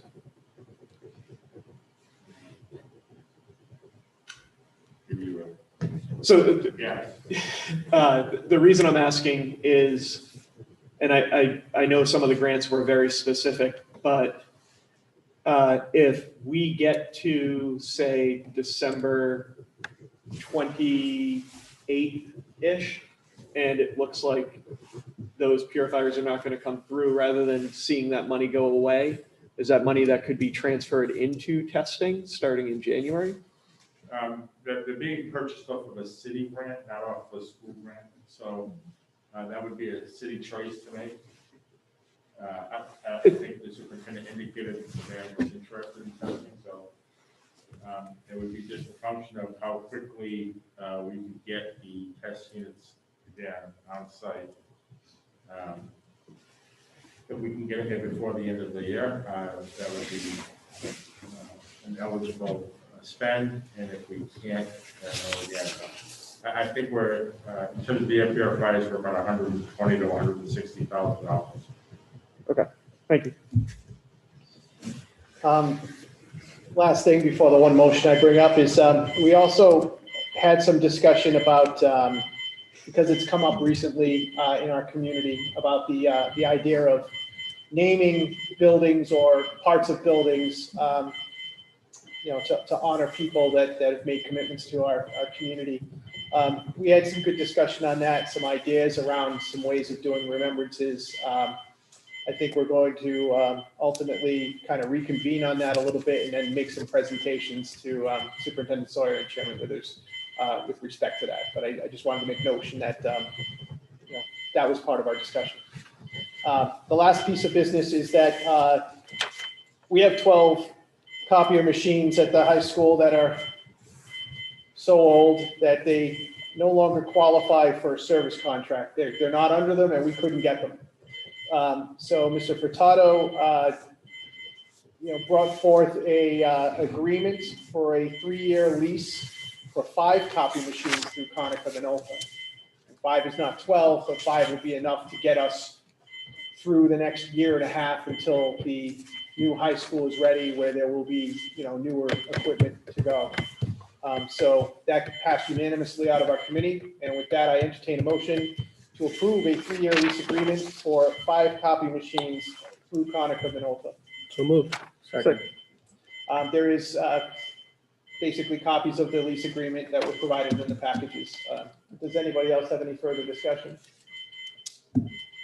Yeah, just to verify, leasing is, in this case, leasing is better than buying, right? Yeah, especially considering what's coming up in 2022, we'll have new equipment. Yeah, Jim, that's a cash flow decision. That's not a, I have no idea where we're gonna end up this year, so we don't want to put a bigger outlay out than we have. I understand. Thank you. Okay. I guess I'll start the roll call vote with Ms. Johnson, Yes. Mr. Geddes, Yes. Mr. Withers, Yes. Mr. Larson, Yes. Mr. Storrs, Yes. Ms. Porto, Yes. Mr. Domenici, yes, Mr. Hill, Yes. and Ms. Sawyer. Yes. Okay, motion passes, and that's all the updates I have for infrastructure facilities. Thank you, Mr. Domenici. Finance and budget, Mr. Larson, I think that alarm means our meeting's gone too long, so hopefully. I will, Mr. Chairman, I'll do my best. Finance and Budget Subcommittee met on December 2nd. We do have 2 motions to bring forward in a moment. At our meeting, Mr. Furtado took us through our monthly budget reports. We are still projecting approximately a $2 million deficit, of which approximately half of it we're hoping to have covered under COVID grants that expire 12/31/2020. So the rest of the projection is for the second half of the year. So depending on what happens with Congress or what doesn't happen with Congress, we'll have to do something creative with that in the second half of the year. We had a very brief MSBA update because most of us were actually at Mr. Domenici's meeting a few days before. The only real significant update that we had at our meeting was that the high school project had hit the 1/3 completion mark, which I'll let Mr. Furtado elaborate a little bit more, but it's a rather significant event in the building, certainly something of this size. Yeah, so we're, again, as Mr. Domenici pointed out, we're ahead of schedule, and 1/3 of the budget has been expended, which is how they measure completion of the project. So again, they're doing an amazing job. They've had the benefit of good weather, and they've taken full advantage of it. And the project is continues to go very, very well. Thank you. We also had a discussion about unemployment. The city has actually hired a third-party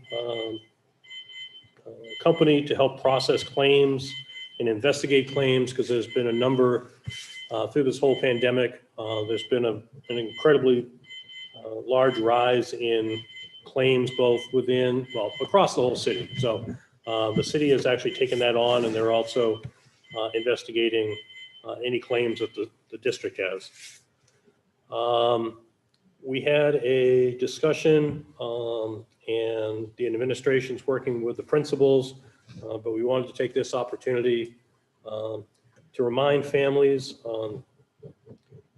even because we're in this crazy world that we're living in, families need to sign up for free and reduced lunch programs.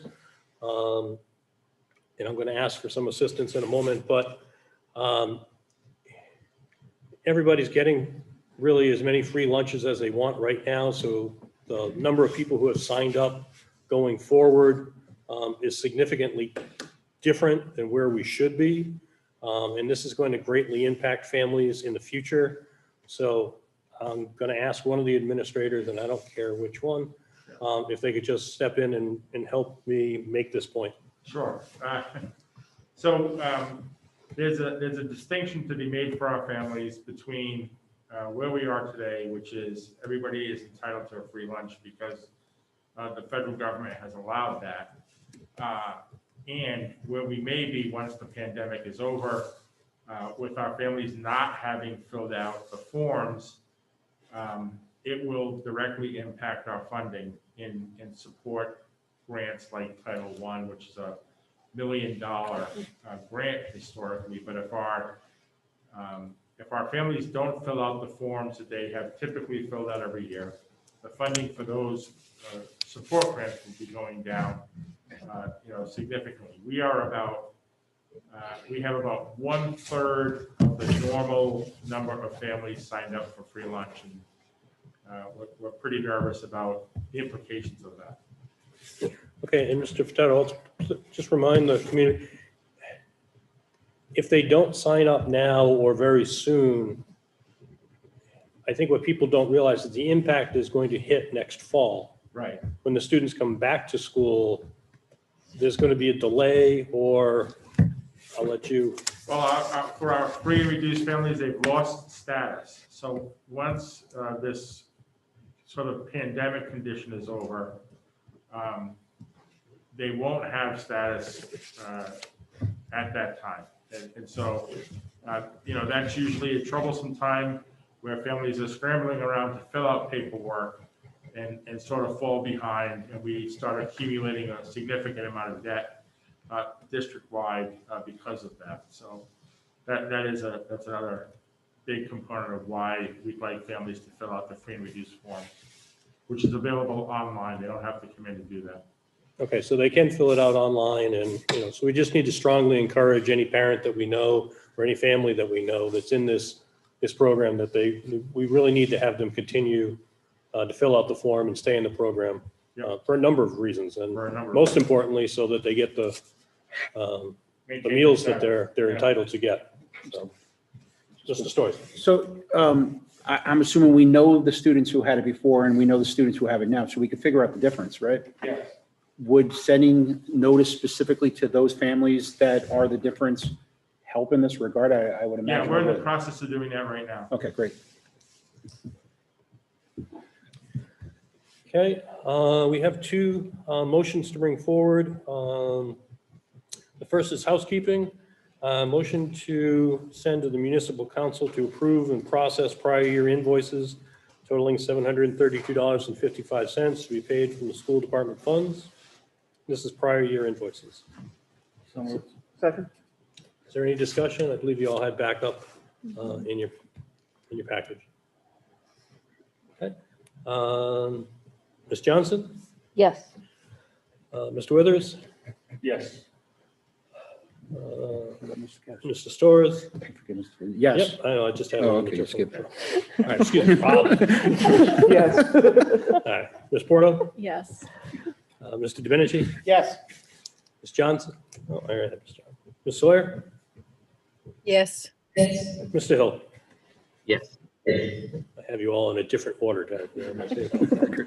I got myself, yes. I'm also yes. Second is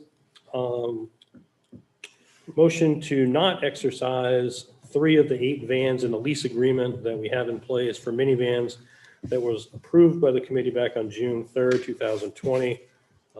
And this is being brought forward basically just because it's out there. We're not going to exercise, or we don't feel we need to exercise this agreement. So we just need to vote officially that we're not going to take these vans. So moved. Second. Is there any discussion? Okay. Ms. Johnson? Yes. Mr. Geddes? Yes. Mr. Withers? Yes. Mr. Larson, yes. Jim? Yes. Lisa? Yes, Lynn. Lynn? I'm sorry. So I shouldn't do this and do this at the same time. Mr. Domenici? Yes. Mr. Hill? Yes. Ms. Sawyer? Yes. That concludes my report. Thank you, Mr. Larson. Anyone else have any business for the committee? Yes.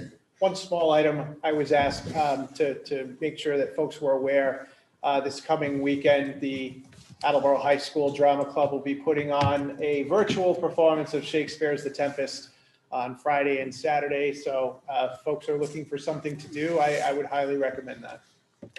Thank you. Thank you. Anyone else? Motion to adjourn? So moved.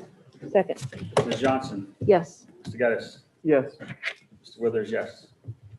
Mr. Larson? Yes. Mr. Storrs? Yes. Lynn? Yes. Mr. Mendenhall? Yes. Mr. Hill? Yes. Ms. Sawyer?